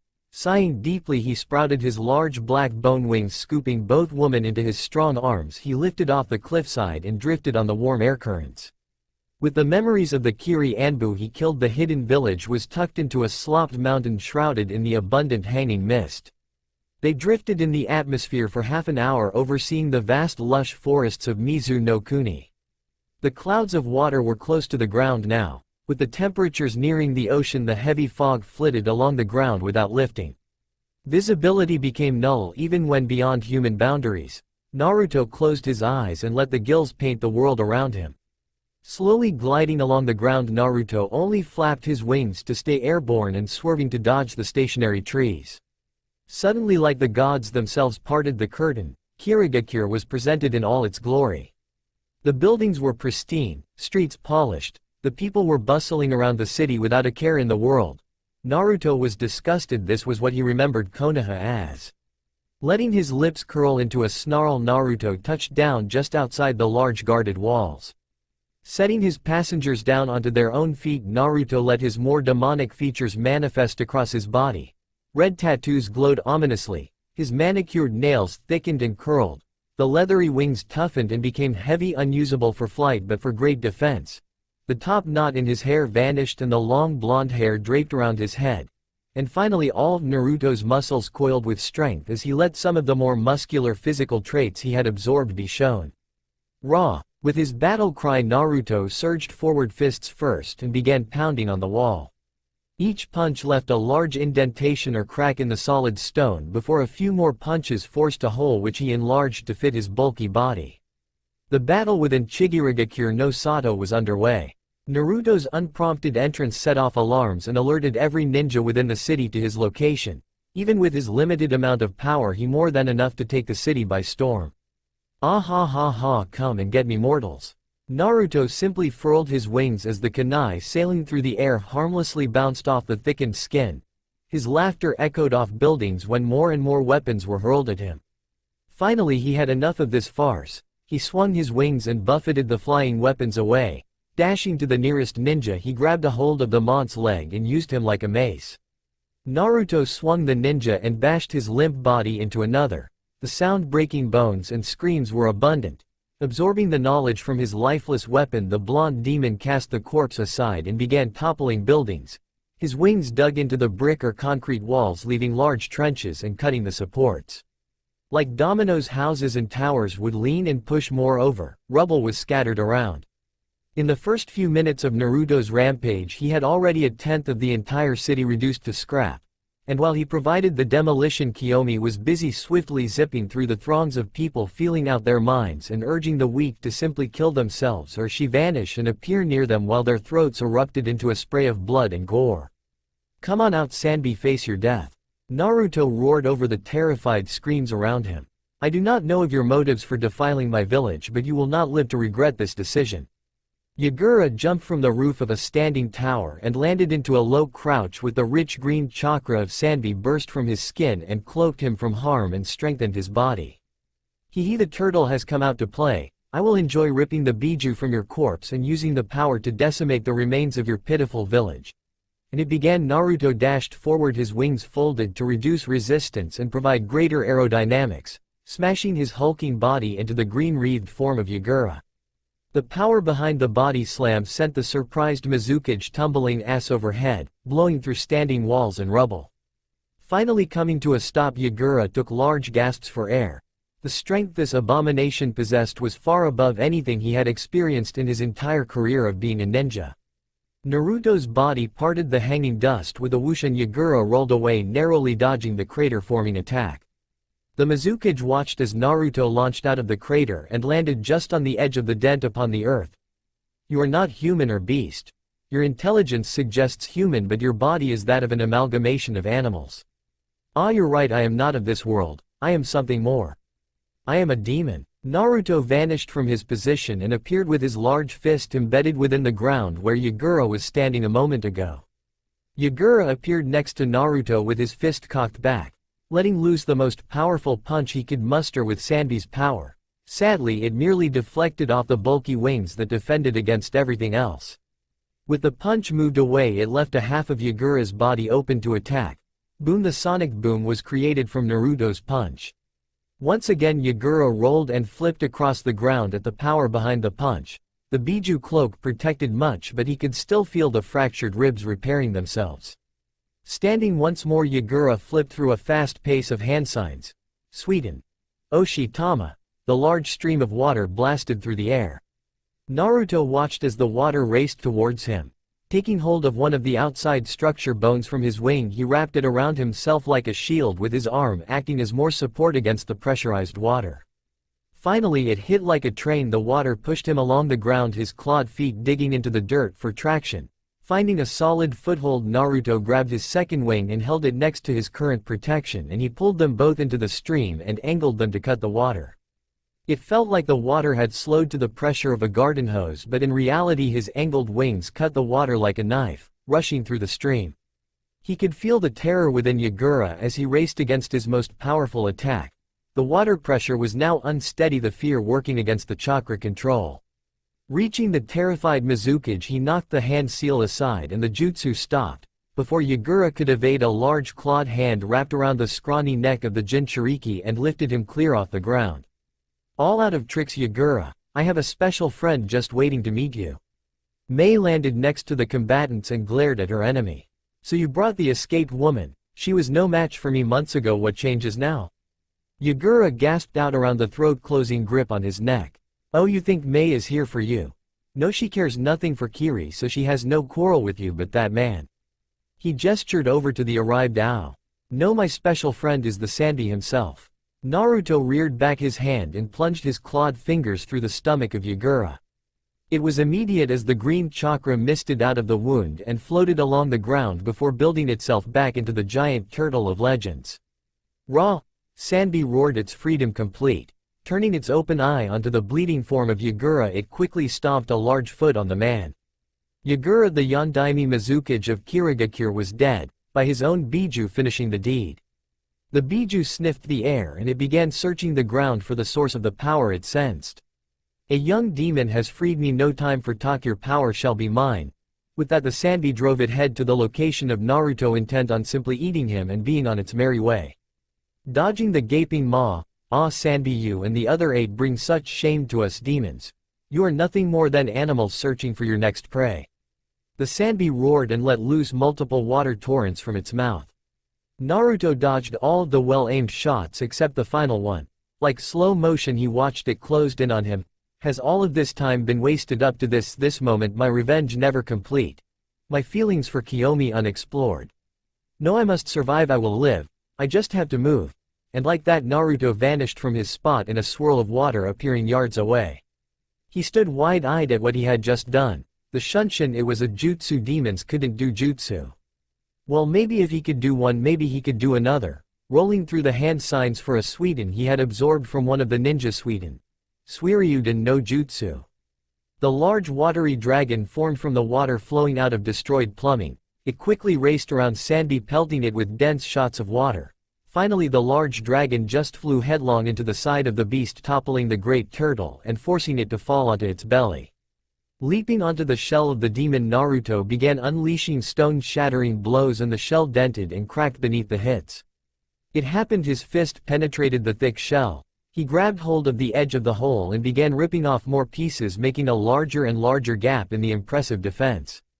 Naruto could see the pink blood-filled flesh below. Before the shell could repair, he dropped inside of the demon. It was pitch black within the shell, and only the blue yukai dripping from the blonde demon's hands lit the surroundings. The inside of Sanbi was like a feral demon's wet dream. Power-filled blood was everywhere. All he had to do was break open the soft protections and drink to his heart content. Naruto did just that. The Sanbi roared in pain. It could feel the pest within itself tearing at its flesh and draining its power. The Sanbi had no defense against an inside attack. No one had ever thought to force their way into its protective shell. Many had went for the thick, toughened, exposed skin around its head. The feelings of its power being sapped away deluded its mind. Sanbi had no escape from this kind of attack. He would die no matter what he tried. The only change between outcomes is one had far less pain. Resigned to his fate, Sanbi focused on the ingenious demon ripping him apart and simply let his power go. Inside with Naruto, he was getting all he could consume, shoving fistfuls into his mouth. But the blood started flowing faster and filling the place. Soon he was swimming in the red liquid. The blood started spinning round and round a whirlpool with him at the bottom. The flesh of Sanbi turned into the liquid and joined the large torrents. On the outside it looked to be the Sanbi was imploding, its shell caved in, the head and legs were pulled into the large red tornado. Naruto touched down on the ground when the blood started forcing its way into his mouth and eyes. Unable to move, he felt the power of Sanbi adding to his own. Naruto was now a tailed beast. He would gain an animal form custom to him. Once all of the blood had forced its way inside of the young demon, the changes began. His arms and wings met, fusing, becoming one. Fur sprouted black as night. Naruto's ears pointed and migrated to the top of his head. His face morphed and became fox-like. A smaller set of wings grew from below his current ones, just as powerful. His new pipistrellis, one body, lacked the webbing between the legs, providing him with greater mobility on ground, but flying would be difficult. His entire eye began to glow red. No longer did he have an iris or pupil, just a deep glowing red. Lastly, his body began to grow, first 10 feet, then 30, 50, finally he peaked out at 75 feet. Invigorated with power, Naruto let loose his first cry as a biju, screech. The pitch of the scream forced all within a mile to cover their ears. Minutes earlier, Mei had engaged her former trusted commander. "You will be taken prisoner once again, Mei Terumi, to face treason and war crimes against Kirigakure no Sato." The Yotan woman's laughter began with a slight hitch in her breath, and it grew into a loud mocking laugh. After she had controlled herself, "No, how you want surprise me like last time. Today you will die with Kiri." Mei shot forward with a haymaker. Skillfully dodging, Ao spun for a backhand, but the woman blocked with a raised forearm. Kicks and punches were ineffective. Separating Mei begun her hand signs Yotan. Yugen Tama, large red globs of molten rock burst from her mouth and sped towards the man. Sweden. Mizurapa Ao retaliated. The water rushed over the lava. The water did little to slow the speed, and the now solid chunks impacted his body, bruising him and cracking his sternum. Coughing, his breathing was difficult to control, and already he could feel the flesh beginning to swell. He watched Mei dash towards him, turning his body to evade the punch. He felt his sternum move and grind together. Ao's body seized in pain and received a right hook to the face. Stumbling back, he was struck again. Left, left, finally an uppercut landing hard on his back. His face was bruised and blackening. Ao watched the woman approach him, then he heard it, the deafening screech, and Mei covered her ears. This was his chance. Drawing a kunai from his pouch, he flipped to his feet, ignoring the pain, reaching out with his arm to slay the enemy. Ao never expected her hands to shoot out and hit the medial epicondyle, too. His arm caved. She wrapped her hand around his and forced the kunai towards his head. The kunai slid easily into the soft tissue of his chin and through the oral cavity and piercing the lower parts of his brain. Ao, the ex-rebel commander, knew no more after Mei twisted the kunai and ripped it out. Blood poured from the hole and the body fell to the ground in a growing pool of blood. Kiyomi watched the gigantic bat screech. He had done it. Naruto defeated Sanbi and took his power as his own. Running swiftly across the twisted metal and rubble, she jumped onto the midnight fur of Naruto. Climbing up the behemoth, she reached his head and wrapped her hands around his fur and sat comfortably among the softness. Naruto felt his lover adjust within his fur and felt a small smile grow on his vulpine-like face. Scanning the ground, he saw the rich blue kimono of Mei and used one of his winged arms to scoop her up and place her next to Kiyomi. Tensing his large wings, he blasted into the air. The gusts of wind he produced kicked up mountains of dust. Once high above the ground, he circled the half-destroyed shinobi village. Opening his mouth, a deep blue sphere grew between his lips before he fired it straight into the heart of the village. Nothing happened for a moment after the energy impacted the earth, but soon enough the entire area was consumed in the explosion that ensued. People were incinerated, buildings evaporated. Only a large desolate circle was left where the bustling village once stood. Kirigakure no Sato was no more. Rai Namikaze woke with a yell. Her nightmare had come back. Kyuubi had slaughtered everyone and stood glaring at her. Then the demon spoke. "The time has come, Rai Namikaze. I am reborn, and Konoha shall be trampled beneath my crusade." Kyuubi wrapped his bloodied hands around her throat and lifted her clean off the ground. "Ninja will fall. People will die. The world will be forever changed. I have arrived." The nightmare terrified her into hyperventilation. The hatred within Kyuubi glowered just beneath the blood-colored eyes. This was the first time Kyuubi had ever spoken. It was time to tell her parents of the disturbing themes her sleep had conjured.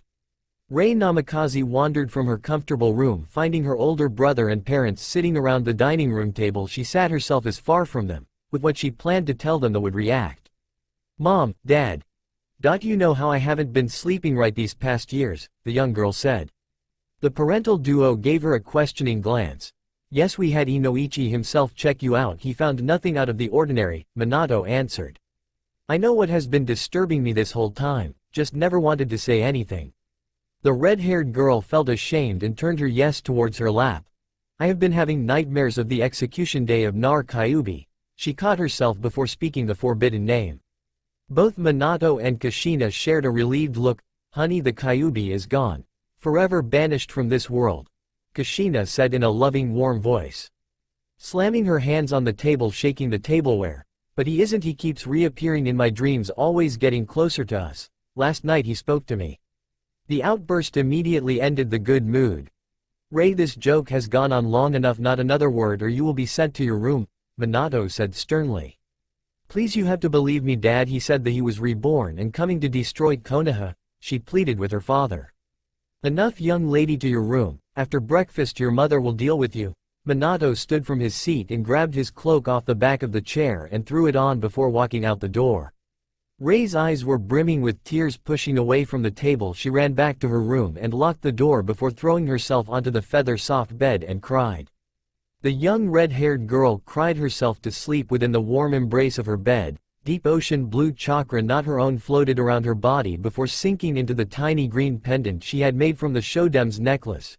With the death of her unknown brother, she took it as a token of remembrance and remade it. The yukai continued to flow into the necklace and her body, unable to deal with the energy, became restless, and the yukai affected her dreams. Nightmare. Rei was standing amongst toppled buildings and corpses. This was not her usual dream. This looked to be a war zone. She saw a man with green chakra flowing around him. Without wanting to, she moved at speeds she had never witnessed outside of her father's time-space jutsu and punched the man with more strength than anyone but Tsunade herself could generate.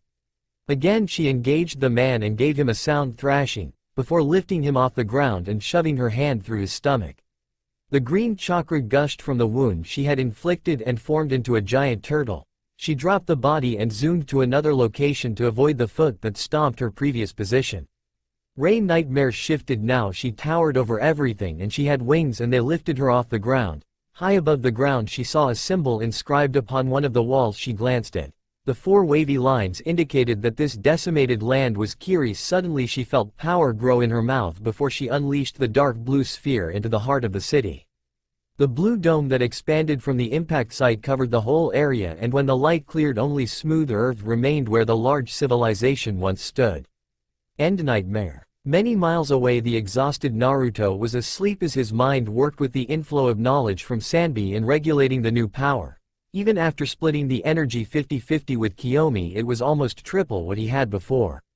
Naruto's own deep ocean blue yukai flitted off his body into the air, where it sailed with the wind to where it was called. Kiyomi wandered in to see the powerful yukai being sapped from her love. Quickly her own yukai jumped at her command and mixed with Naruto's own, stopping anymore from escaping.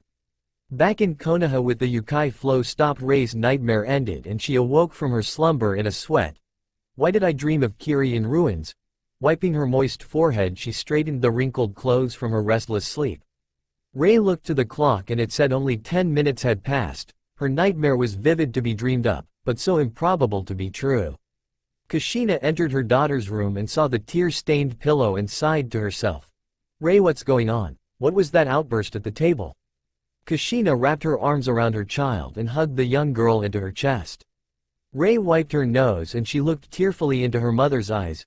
But Mom, I think the Kyuubi is back. He keeps appearing in my dreams every night, threatening to decimate Konoha. I'm scared.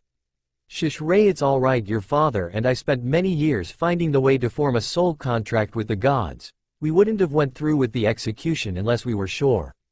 But what if you were wrong? What if Kyuubi is only recuperating?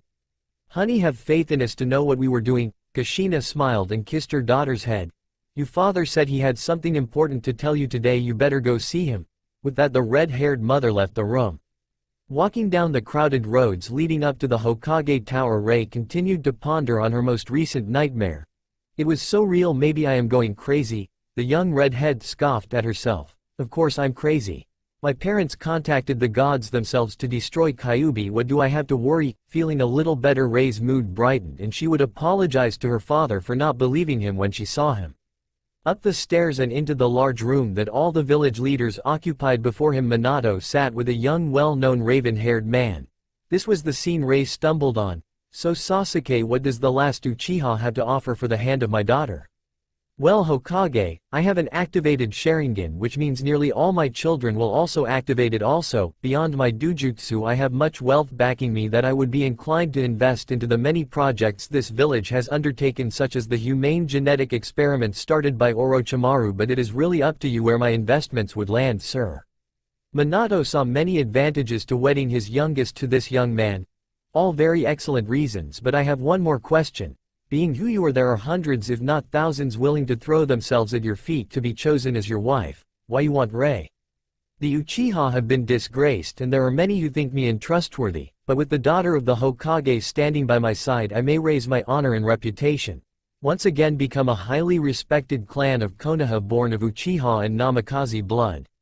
It was at this point the Yondaime saw his youngest standing slack-jawed at the door.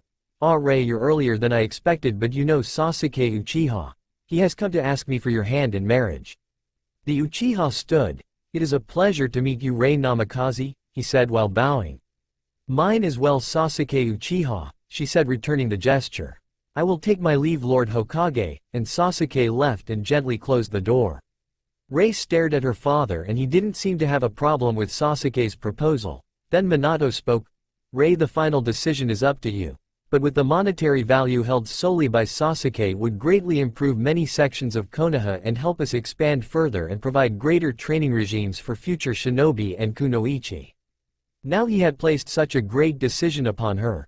Sacrifice her life for the betterment of Konoha or say no.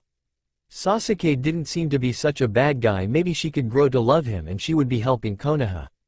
Dad, I think I accept, for the greater of Konoha, right? Minato was happy his daughter had accepted and Konoha would grow. Excellent, Rei, I will write up the date for the wedding and have it sent to Sasuke. Standing up and rounding his desk he wrapped his daughter in a tight embrace. My little girl is so grown up. Wrestling from the hug, Rei looked at her father. Dad, about this morning I'm sorry. It's just these nightmares seemed so real I was scared. It's alright sweetie, everything is okay. Time skipped days later in Konoha. It was a cool evening in the village and tonight was the first meeting between the engaged Sasuke and Rei since the proposal. Sasuke booked the most expensive restaurant with the best table they had. Being a wealthy Uchiha had many perks.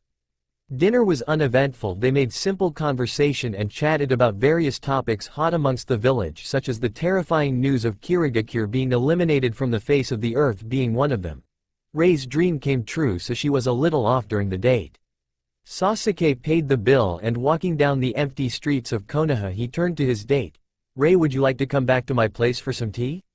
Now Rei Namikaze was only 15, newly engaged to an older 18-year-old man. She had very little experience in relationships, being isolated with her family for so long.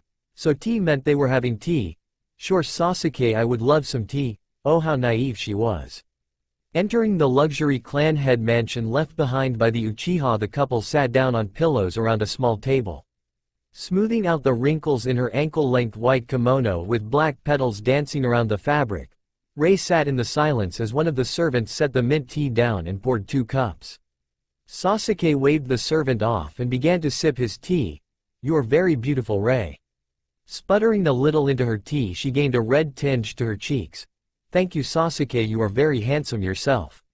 Rei didn't even notice that Sasuke had set his tea down and moved to her side. Seeing her host so close next to her, she sat her tea down and leaned away from the man. Sasuke, what are you doing? She leaned further away. Sasuke gently cupped her face. Kissing you. And he attached his mouth to hers and began to try and probe her mouth with his tongue. Feeling the slimy appendage touch her lips, she pushed him away. Stop it Sasuke. And Rei wiped her mouth.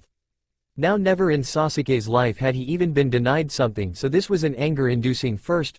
No, you stop it.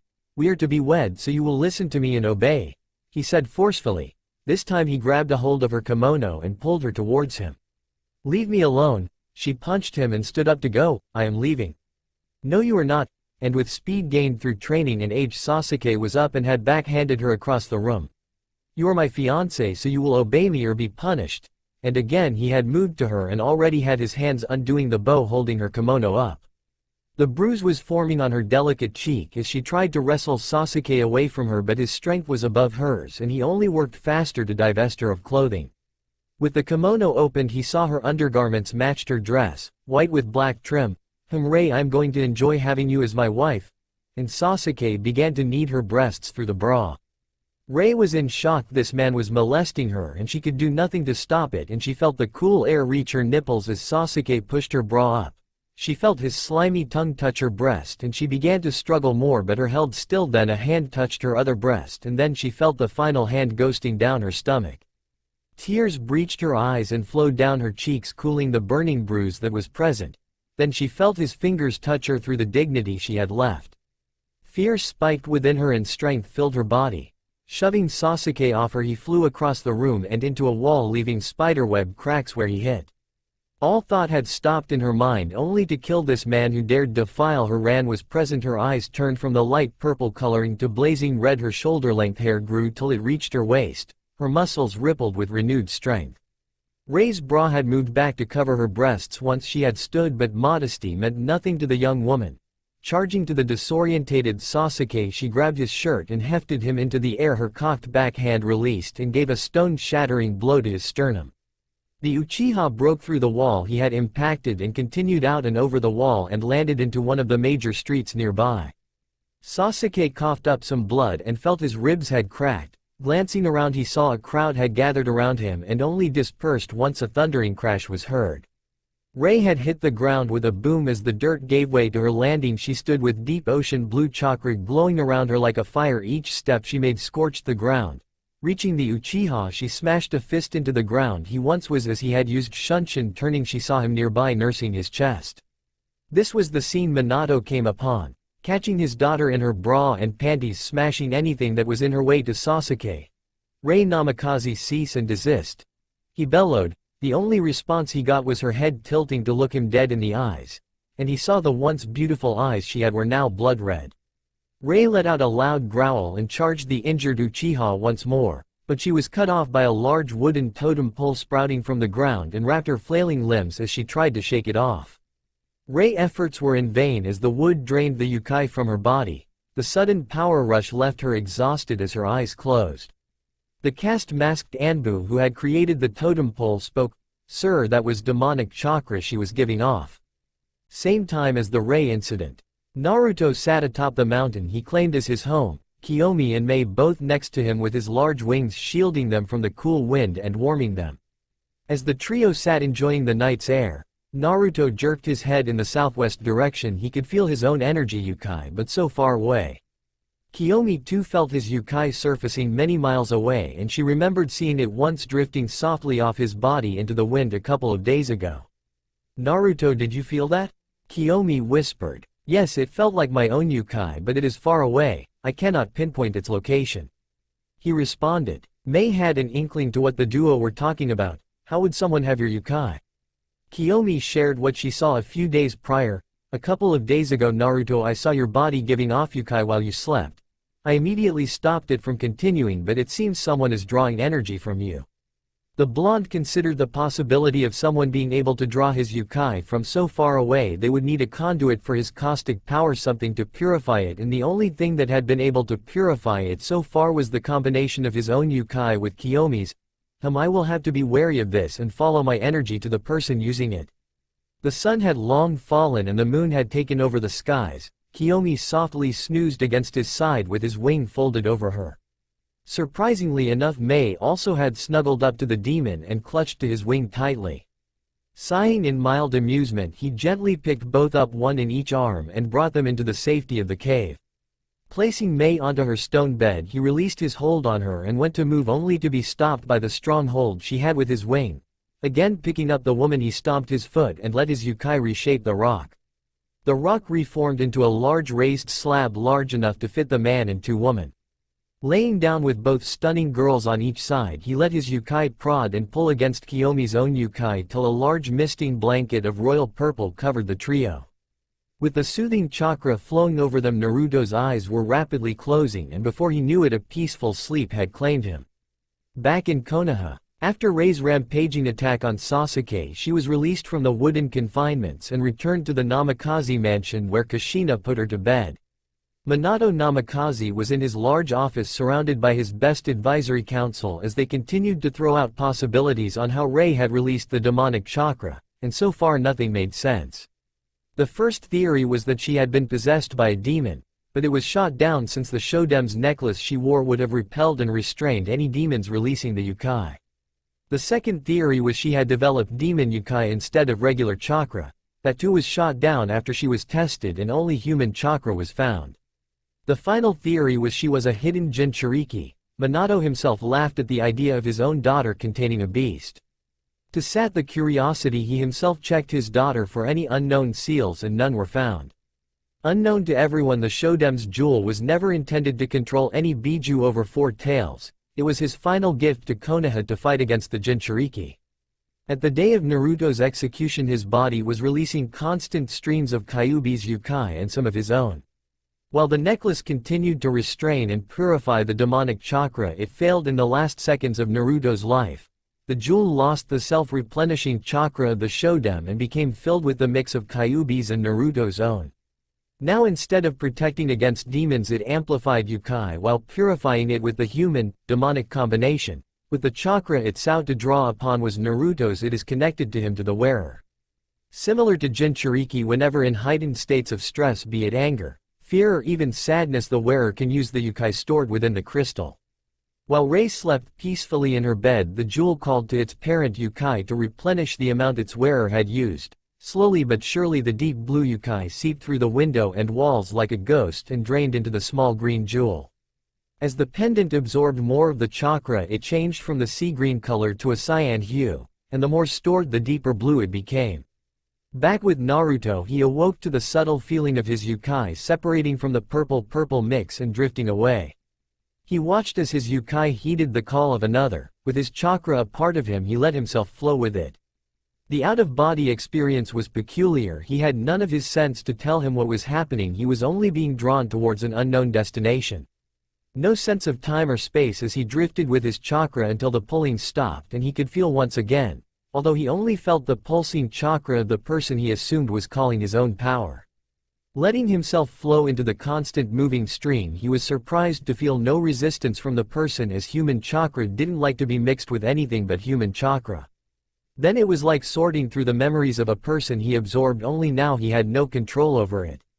He witnessed the dreams of this person and he recognized the scenario. It was his execution, only it was different than he remembered. Never had he escaped his captors, but it seemed this person dreamed he did.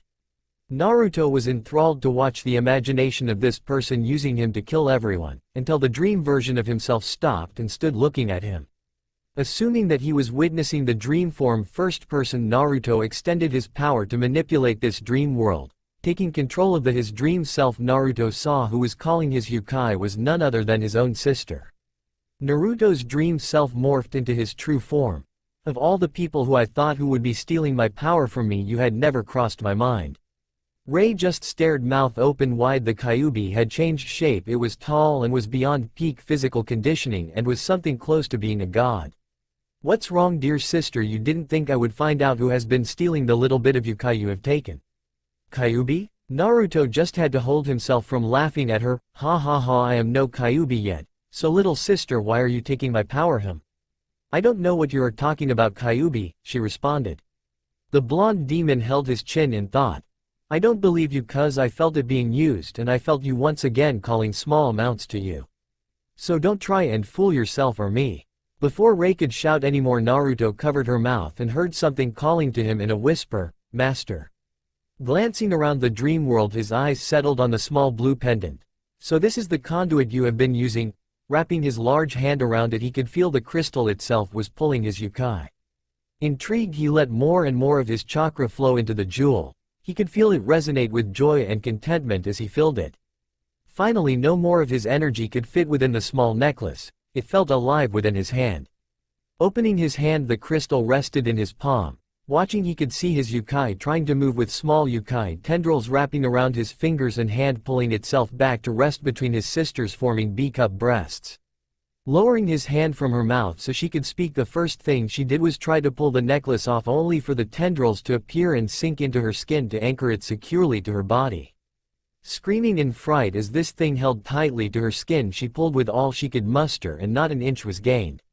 While his sister fought with the amusing item that seemed to like her, Naruto found it beneficial to update himself on how his home was doing.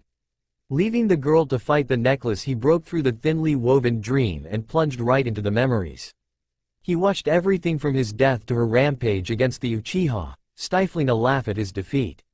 What seemed to be hours, Naruto returned to find his exhausted sister laying in her dream, still weakly pulling at the pendant. "Rei Namikaze, soon to be Uchiha. How does it feel that you're slated to be the mother of more traitors and, from what I have seen, rapists?" Rei turned her face away from him. "What does it matter to you, Kyuubi? It is for the greater good of the village." "Ah yes, the greater good of the village. So many atrocities and deaths have been for the good of the village," he said snidely at the ending. "My own execution was for the village. Tell me what your father told you that called for my death." Now that was an already answered question. Naruto had committed all her memories to his own. "He said you rampaged and attacked Konoha ninja for many years. All the previous Hokage tried to stop you by sealing them within their children, and every time you would escape and kill your host. First, I am not Kyuubi yet, so stop calling me so. Second, everything you have been told by our dear father was a lie. All the records of Kyuubi in Konoha coincides with everything I have been told." "Ah, so you have thought that what he said were false if you checked all the records." Rei was backed into a corner. She had to admit that. "So I didn't believe everything he said until I had checked it for myself. What's it you?" Naruto could tell he was chipping away at her resolve.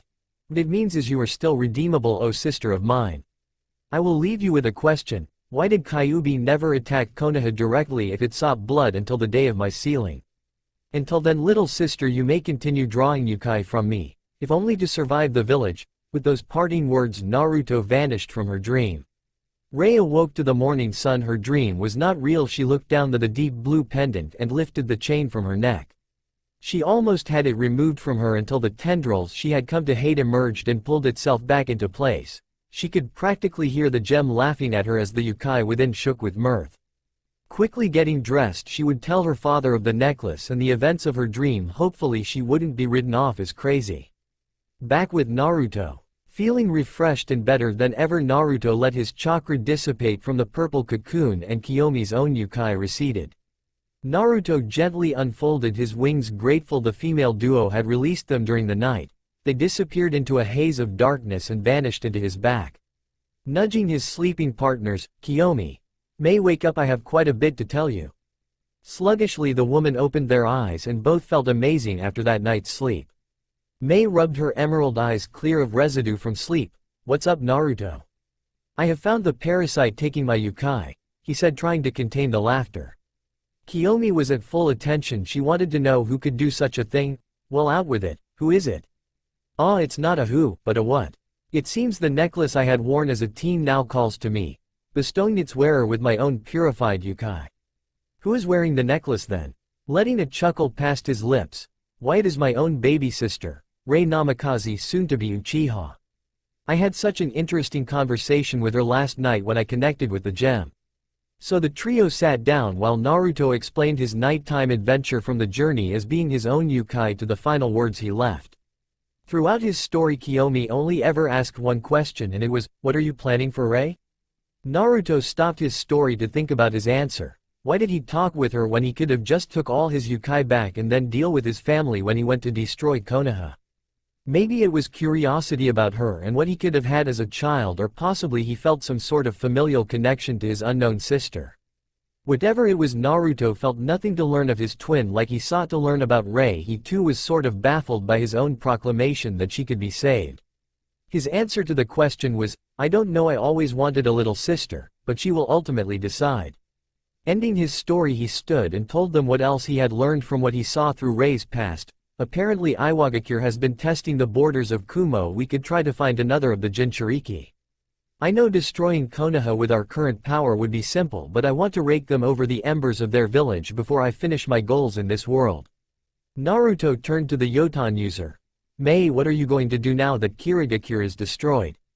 Now the thought had crossed her mind, what would she do now that she had no home and the rebels would probably hope to rebuild or take off for greener pastures? I could ask to be dropped off at a nearby town, be a civilian, maybe I could teach the local children to survive and live a peaceful life. Or I could stay with Naruto and Kiyomi facing Jinchuriki, killing ninja and Biju. It would be exciting. Now very few ninja ever retired, not because they died so young, but once you have experienced the many wonders of the world and faced high adrenaline situations, it was addicting. You can't stop wanting the rush of surviving dangerous missions. Being a ninja was a drug that you were hooked on until death. I want to go along with you, Naruto. Getting to know Kiyomi has been the greatest time I have had in a long time, and maybe in the future I would like to get to know you as well. Mei covered any deeper emotions other than happiness from showing on her face, but her thoughts were quite another story. Kiyomi could feel her attraction towards Naruto. Like a moth to flame, she would get closer and closer, knowing death was the outcome, to be one with fire if only for a moment before perishing. That though was path this demon pair walked, no human could possibly survive what they intended to do while in this world, but Mei had shown no fear of following after knowledge of what they planned. What kind of ninja feared death? It was only through surviving it would they grow stronger. It had been a tense week after Rei had told her parents about the Yukai channeling necklace and Naruto being alive. Immediately after her explanation of the events in her dreams and showing them the tenacious necklace latching onto her body, did they finally accept that maybe everything Rei had said was true. Minato examined the jewel before trying to lift it from her body, and exactly as it had happened many times before, thin blue threads latched onto her body and held firmly against all methods of removal. Decisions on the new information were decided by the council. Flashback. Once again gathering his advisory council, they discussed how to proceed with the information that Naruto had somehow lived through his execution and became what they had once tried to destroy. This group of advisors were small, only 6 people were included in the circle. The members were Shibi Aburame, Sume Inuzuka, Shikaku Nara, Hiyashi Hyuga, Inoichi Yamanaka, Jiraiya of the Sannin. Naturally, the Toad Sage was rarely in attendance, but he was still included due to his insight into the other nations. How are we even sure this person is your former son? He was gutted and buried. We should dig up the grave to make sure his remains are still there. Without proof, this man could simply be an impostor, a skeptical Inoichi started. It is possible he has transcended a human body. Biju are self-replenishing and regenerating. It is possible that the deal I had with the gods backfired, and instead of taking Kyuubi with him to death, he became the new Biju and formed a new shell to house his spirit. Minato was never particular on the fine print. We should try and converse with Naruto. Maybe he has forgiven us. If he does have Yukai as your daughter has said, then he would no doubt be an advantageous ally. This was the voice of undeniable logic. Shibi Aburame, naive but logical. Do you really think that would be even remotely possible? We killed him, no one would forgive that. We should just hunt him down and make sure he doesn't join up with some other village. Sume Inuzuka gave her own idea. Finally, Minato had taken both and came to a solid plan. We can do both. I will send a squad to speak with Naruto and hopefully convince him to return to Konoha under his own power, or the squad will fight to kill him. With both sides satisfied with the plan to acquire a new powerful ally or put down a potential enemy. Next on the agenda is the necklace my daughter wears. It seems Naruto somehow changed the Shodem's necklace to channel his Yukai instead of the demon restraining chakra that once resided within. From what Rei has told me, it works similar to being a Jinchuriki without a Biju. She can use all the Yukai with the only limit being how much is stored in the jewel. At face value, this necklace was something that could give any ninja the step up in power to defeat Kage's limited strength, but for the time you do have, makes killing or incapacitating anyone simple. So only Naruto's Yukai works within this necklace? Shibi asked. Yes, I have tried everything to influence the current stored energy with various seals to draw out the chakra. It remains steadfast to only react to Rei, Minato responded. Then this is another undeniable reason for the intact return of Naruto. If we could find more of those gems, he could power them and trusted high-ranking ninja could become limitless in potential. Shibi had a very good reason for the return of the long-thought dead Namikaze. That would be far too costly to the village. The jewel alone costs at least triple what our yearly expenses for the entire village is. The fire daimyo would never supply us with such funding. Hiyashi Hyuga added his 2 cents into the conversation. The Inuzuka spoke up. Then we should remove it from Rei and possibly let another person use it to its full capabilities. Tish Sume, did you not listen to Minato? He said it only reacts to Rei. He would have obviously tested your idea before omitting it. The tired drawling voice of Shikaku. Not only that it cannot be removed from her, every attempt is thwarted by the necklace itself.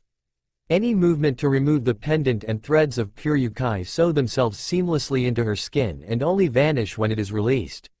It is possibly sentient from the information Rei has supplied to me. She said she can feel basic emotions from the necklace such as amusement at the plans to remove it, the Yondaime added. We will meet again when the squad returns either with or without Naruto. The meeting adjourned. Everyone left their seats in the office and left Minato to sit at his desk. Rei will have to be watched with her contact with Naruto. If her display against the Uchiha was any indication, perhaps simply killing him would be worth the loss. I will decide if things go south, the Yondaime thought to himself. Calling for his assistant, Misako, please inform Kakashi Hitaki, Sasuke Uchiha, Sakura Haruno and Rei Namikaze they have an important mission that needs their expertise. Flashback end. Now we find Rei once again scanning all the record books of Konoha history. She had spent nearly every free moment since her contact with Naruto reading every significant date and event. She had even moved on to reading the KIA, killed in action, and MIA, missing in action, logs for the past 100 years. So far she had found nothing in her search and she was beginning to doubt the words left behind by her brother.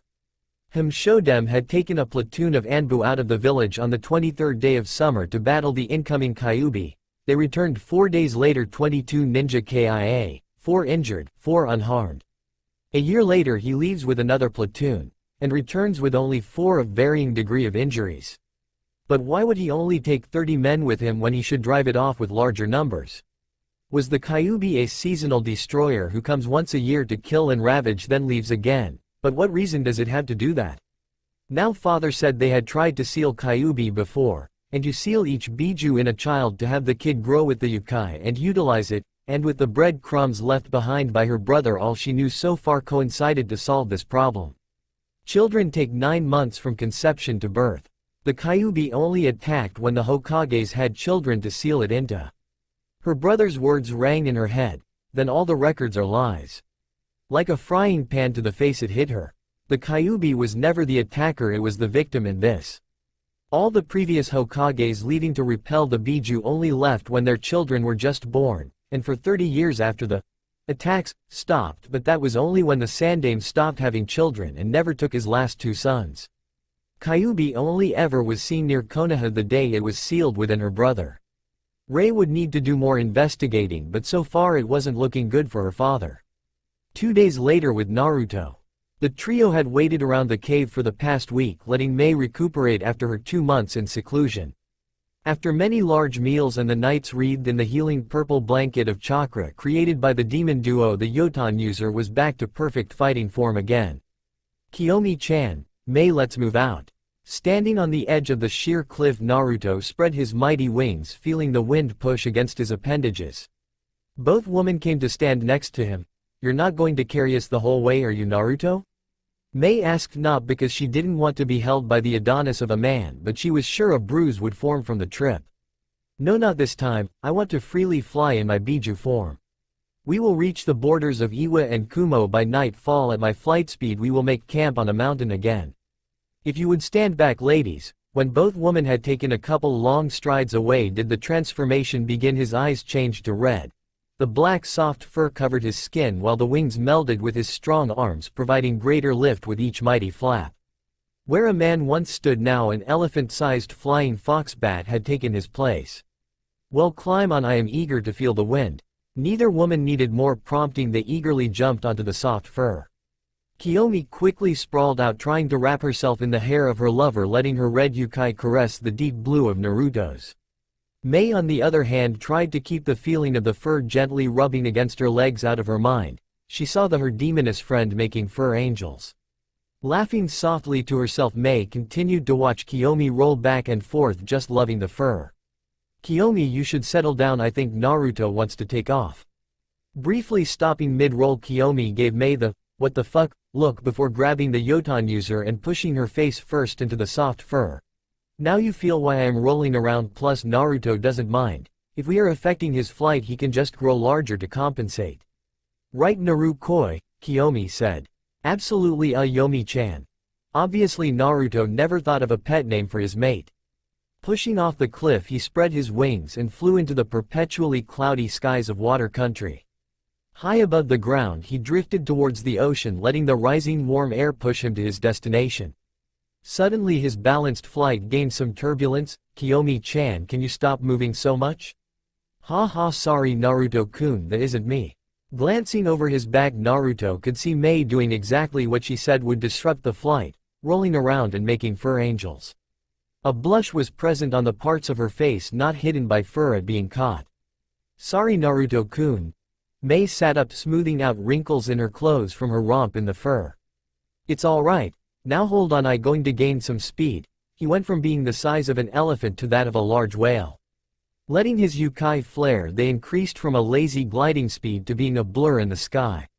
Kiyomi squealed with excitement and let her own yukai flow with his, further increasing the pace. Mei's eyes got very big before she held onto the fur for dear life and hid her face. From the ground, Naruto looked like a purple meteor streaking across the sky. With the contact squad, Kakashi-sensei, where are we even supposed to begin looking for Naruto?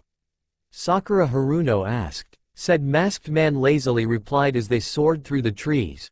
Rei said she saw Kiri being destroyed and the Sanbi being extracted. We don't know what he has accomplished by killing everyone in the village and releasing the Biju. It is possible he wants to destroy every Biju as to prevent more Jinchuriki being made like he once was, and it would fit with his personality. Gaining a tick mark, Sakura remarked, you still didn't tell us where we are going, sensei. Ma, that is true, Sakura. Well, we are going to the nearest place with the most Jinchuriki. And where is that, sensei? The pink-haired girl said, getting more frustrated with Kakashi dodging her question. Before Kakashi could answer, Sasuke cut in. The nearest are Iwa and Kumo with 2 each. Now shut up, Sakura, your voice is grinding on my eardrums. Being cowed by her crush, the pinkette was quiet. She could see Sasuke glancing at the final member of their squad, Rei Namikaze herself and fiancé to Sasuke. Sakura was beyond jealous of the younger girl, and ever since they had set off from Konoha she would never let them get a chance alone, for which Rei was silently grateful for. Her father refused to believe Sasuke would force himself on her even though he had found her only wearing bra and panties. Minato blamed her rampage on the necklace influencing her. Sasuke even lied and said they were having tea when she suddenly attacked and he tore her clothes from her while he was trying to restrain her. All in all, Rei felt very vulnerable and afraid around Sasuke and men in general to a lesser extent. She never let Sasuke get around her back, she was always watching like a scared cat. The silence was ended by Kakashi. We will stop by Kumo and ask them to keep a lookout for Naruto. Hopefully our assumptions are correct and we can complete our assignment. No words were spoken for the duration of the day. They traveled with only the sound of rustling leaf and footfalls to drive them forward. As the sun set and light faded to darkness, they would set up camp. Kakashi held up his hand as the sign to stop. We will camp for the night and continue tomorrow. Get some rest, we will be leaving early. The squad set up their tents and turned in for the night. Only Sasuke had other plans. Opening the flap, he moved over to his fiancée's tent and unzipped the entrance. Looking in, he saw she was curled up with her blankets tucked under her, preventing heat to escape. Seeing her asleep, he inched his way closer to her slumber body and reached his hand towards the edge of blankets to remove them. Suddenly, before Sasuke could react, a translucent blue tendril of yukai shot from her necklace, stopping him from touching her. Yanking his hand from the grasp of the twisting chakra, his hand looked charred and burned as if held within a fire. Not risking further injuring himself, he left Rei to sleep. After Sasuke left Rei's tent, said girl opened her eyes and was trying to slow her fast breathing. She had known Sasuke would attempt to get near her again and was grateful to have the possessive necklace. Thank you, Naruto, she whispered while grasping the jewel, and as if the yukai could hear her words, it hummed within her hands, filling her body with warmth. Come on, Karui. Omoi, stop being so loud, it's not cool. The ever-stoic and uncaring Samui spoke as she and her team scouted the borders of Kumo and Iwa looking for ninja activity and eliminate it. "Yeah, Karui, what happens if we are overheard by the Tsuchikage and he pinpoints our location? Then sends ninja to take us out silently to open a hole in our defenses and sends an army in to take Kumo by surprise." The exaggerated story was spun by none other than the pessimistic Omoi. "Omoi, shut up. All your overthinking will get us killed." Flat-chest Karui responded loudly. Samui sighed heavily, "So not cool, guys." Little did these three Chunin know they were being watched and followed by the stealthy and vigilant Naruto as he sailed above the clouds their village was named for. Naruto had been watching these three ninja traverse the rocky terrain of Kaminari no Kuni. With little else to do, he would wait till they tired themselves out and he would swoop down and nab one and steal whatever secrets they know of the Jinchuriki and other ninja. Time was his as ally. He had been kicked out of the mountainside cave he had created shortly after dawn and told, "Don't come back until sunset." Kiyomi had been strict with that order. He saw his prey make a 90-degree turn and dart towards the borders. Naruto flared his gills quickly and ascertained a picture of everything within a 4-mile radius. It seems there are 3 Iwa ninja hugging the cliffside on the Kumo side of the border. This should be entertaining. Naruto saw the 3 Chunin stop the Iwa nin and begin to converse. Nothing said mattered to the blonde demon. He would get what he wanted and nothing less. Before long the Iwa ninja drew kunai and started pelting the area only for the Kumo trio to swat them out of the air with quick sword swipes. "This is your last warning, Iwa nin, leave peacefully," Samui said, and Karui cut in, "or you will leave in pieces." The redhead leveled her sword to the enemy. "Iwa never retreats, get them." The masked Iwagakure shinobi started their hand signs. 3 individual cries of "Doden, Doryuden, Doden, Doryuso," and "Doden, Doryu Taiga." The dusty dry ground quickly changed into slippery mud while a large brown dragon emerged from the soggy ground. While Team Samui was busy trying to avoid the dragon and keep balance on the mud, they forgot about the third jutsu. As Karui landed on the mud and brandished her sword ready to charge into battle, a sharp spire of rock shot from beneath her, narrowly dodging it, and while it missed the original target of skewering her, it still tore open a good-sized chunk from her kidney. Karui screamed out while the blood poured from her arteries and veins. Quickly forming up, Samui and Omoi took hold of her arms and hid as Karui tried to stem the blood flow. "Gah, it's not stopping. I don't think I will make it, guys." The redhead spoke through clenched teeth while her clothes and hands were drenched in blood. "Don't say that we will get you out alive. If you die, who will keep me in line? I could be stuck rambling and the enemy would get the drop on me. You need to be there to stop me, Karui." Omoi was nearing tears as he heard his closest friend and secret crush bleeding behind him. "Hey Omoi, it sounds like you need me as a wife to keep you focused." Karui could feel her head getting light. Omoi wiped his eyes with his wrist. "Only if you make it out of this alive, Karui. You need to hang on." Now, of all the things Karui expected her friend to say, she never expected him to ask for an engagement. "Omoi, you're always exaggerating. You two need to escape. I can hold them off long enough for you guys to escape." Samui was silent throughout the touching moment, feeling no need to intrude on their exchange until now. "I'm sorry Omoi, she is right. By the blood loss so far and speed of taking her with us, the Iwa nin would easily catch up. We must escape and warn the nearest outpost." With few options left, Omoi conceded. "Fine, but I am staying with Karui to make sure you get a good head start." Samui was always the cold, calculating woman who never let anything shake her while keeping a balanced head to make tough decisions as the leader of her team and only friends. But at the prospect of losing those she considered siblings, even her eyes were moistening. "Fine Omoi. Karui, do all you can to live through this," taking Karui cheeks in her palms. "I always thought of you as a little sister," and with that she kissed the crown of her head. "And you my brother Omoi," kissing his head as well. "Be safe Samui, Kumo needs you." With those words, Samui jumped from their hiding spot and broke into a dead sprint for the nearest outpost just a couple miles away. When the Iwa nin caught sight of the blonde woman escaping, they began pursuit only to be stopped by the bleeding Karui leaning against Omoi. "Where do you think you bastards are going? We aren't done with you yet," the bloodied woman yelled. "You Kumo nin don't know when you're beat. If you just play dead, we will let you live," the half-masked Iwa squad leader spoke. "That was a pathetic lie. Whatever you have planned, you wouldn't leave us alive. Omoi said plainly while he unsheathed his sword. The leader of the Tsuchi nin laughed. "You caught me. So much for the easy way, boys." The three Iwa ninja quickly vanished from their spots to appear in front of the duo, preventing them from keeping anonymity. Swinging Kunai, the rock nin trio apparently had taken lessons from Konoha because their teamwork was near flawless, swiping and ducking, letting the next person swipe while cycling through patterns of attack. Omoi and Karui were doing alright. When it began they had a reach advantage, keeping their opponents at bay. Slowly but surely the 2 versus 3 duel war on the sword-wielding duo. Numerous shallow slices and stabs littered Omoi, and he had taken what hits he could for Karui to keep her alive. "Doden! Doryuheki," one of the ninja shouted. The wall erupted from the earth, but instead of it forming between them, it burst from beneath the Kumo duo, launching them into the air for a harsh landing.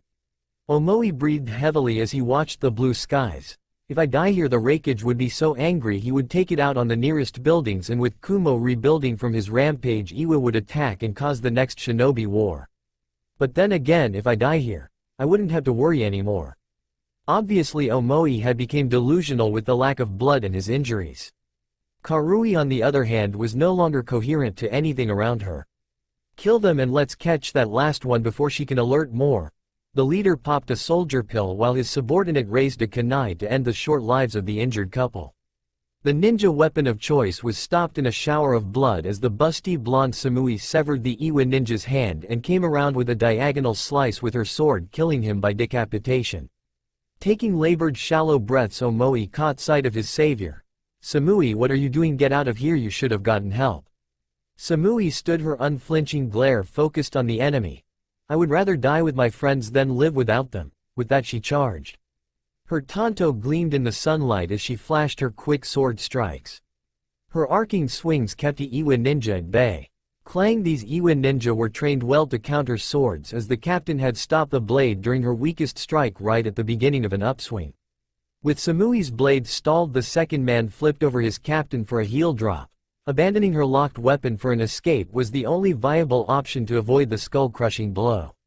Disarmed and outnumbered, she brandished dual kunai to combat the precise duo. "Come now, Kumo ninja, can we not be civil and work this out? You three don't have to die here today.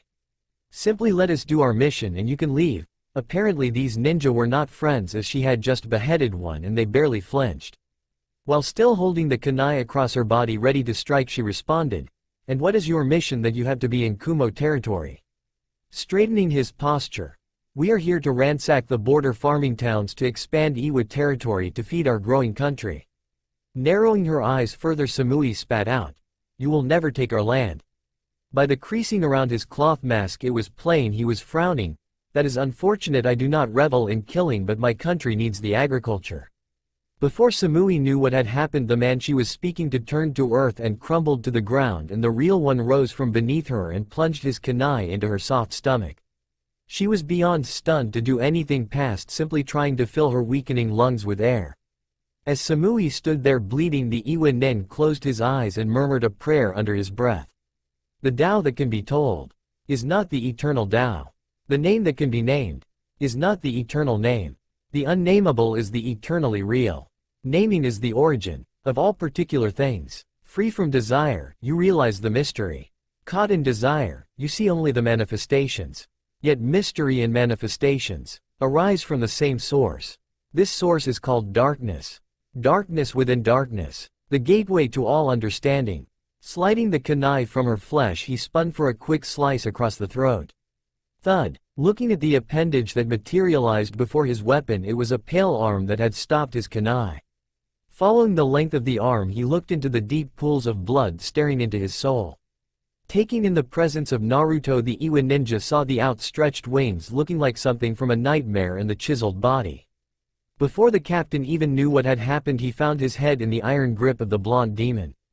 Quickly he felt his strength leave him till he lacked the strength to stand and flopped to the ground when released.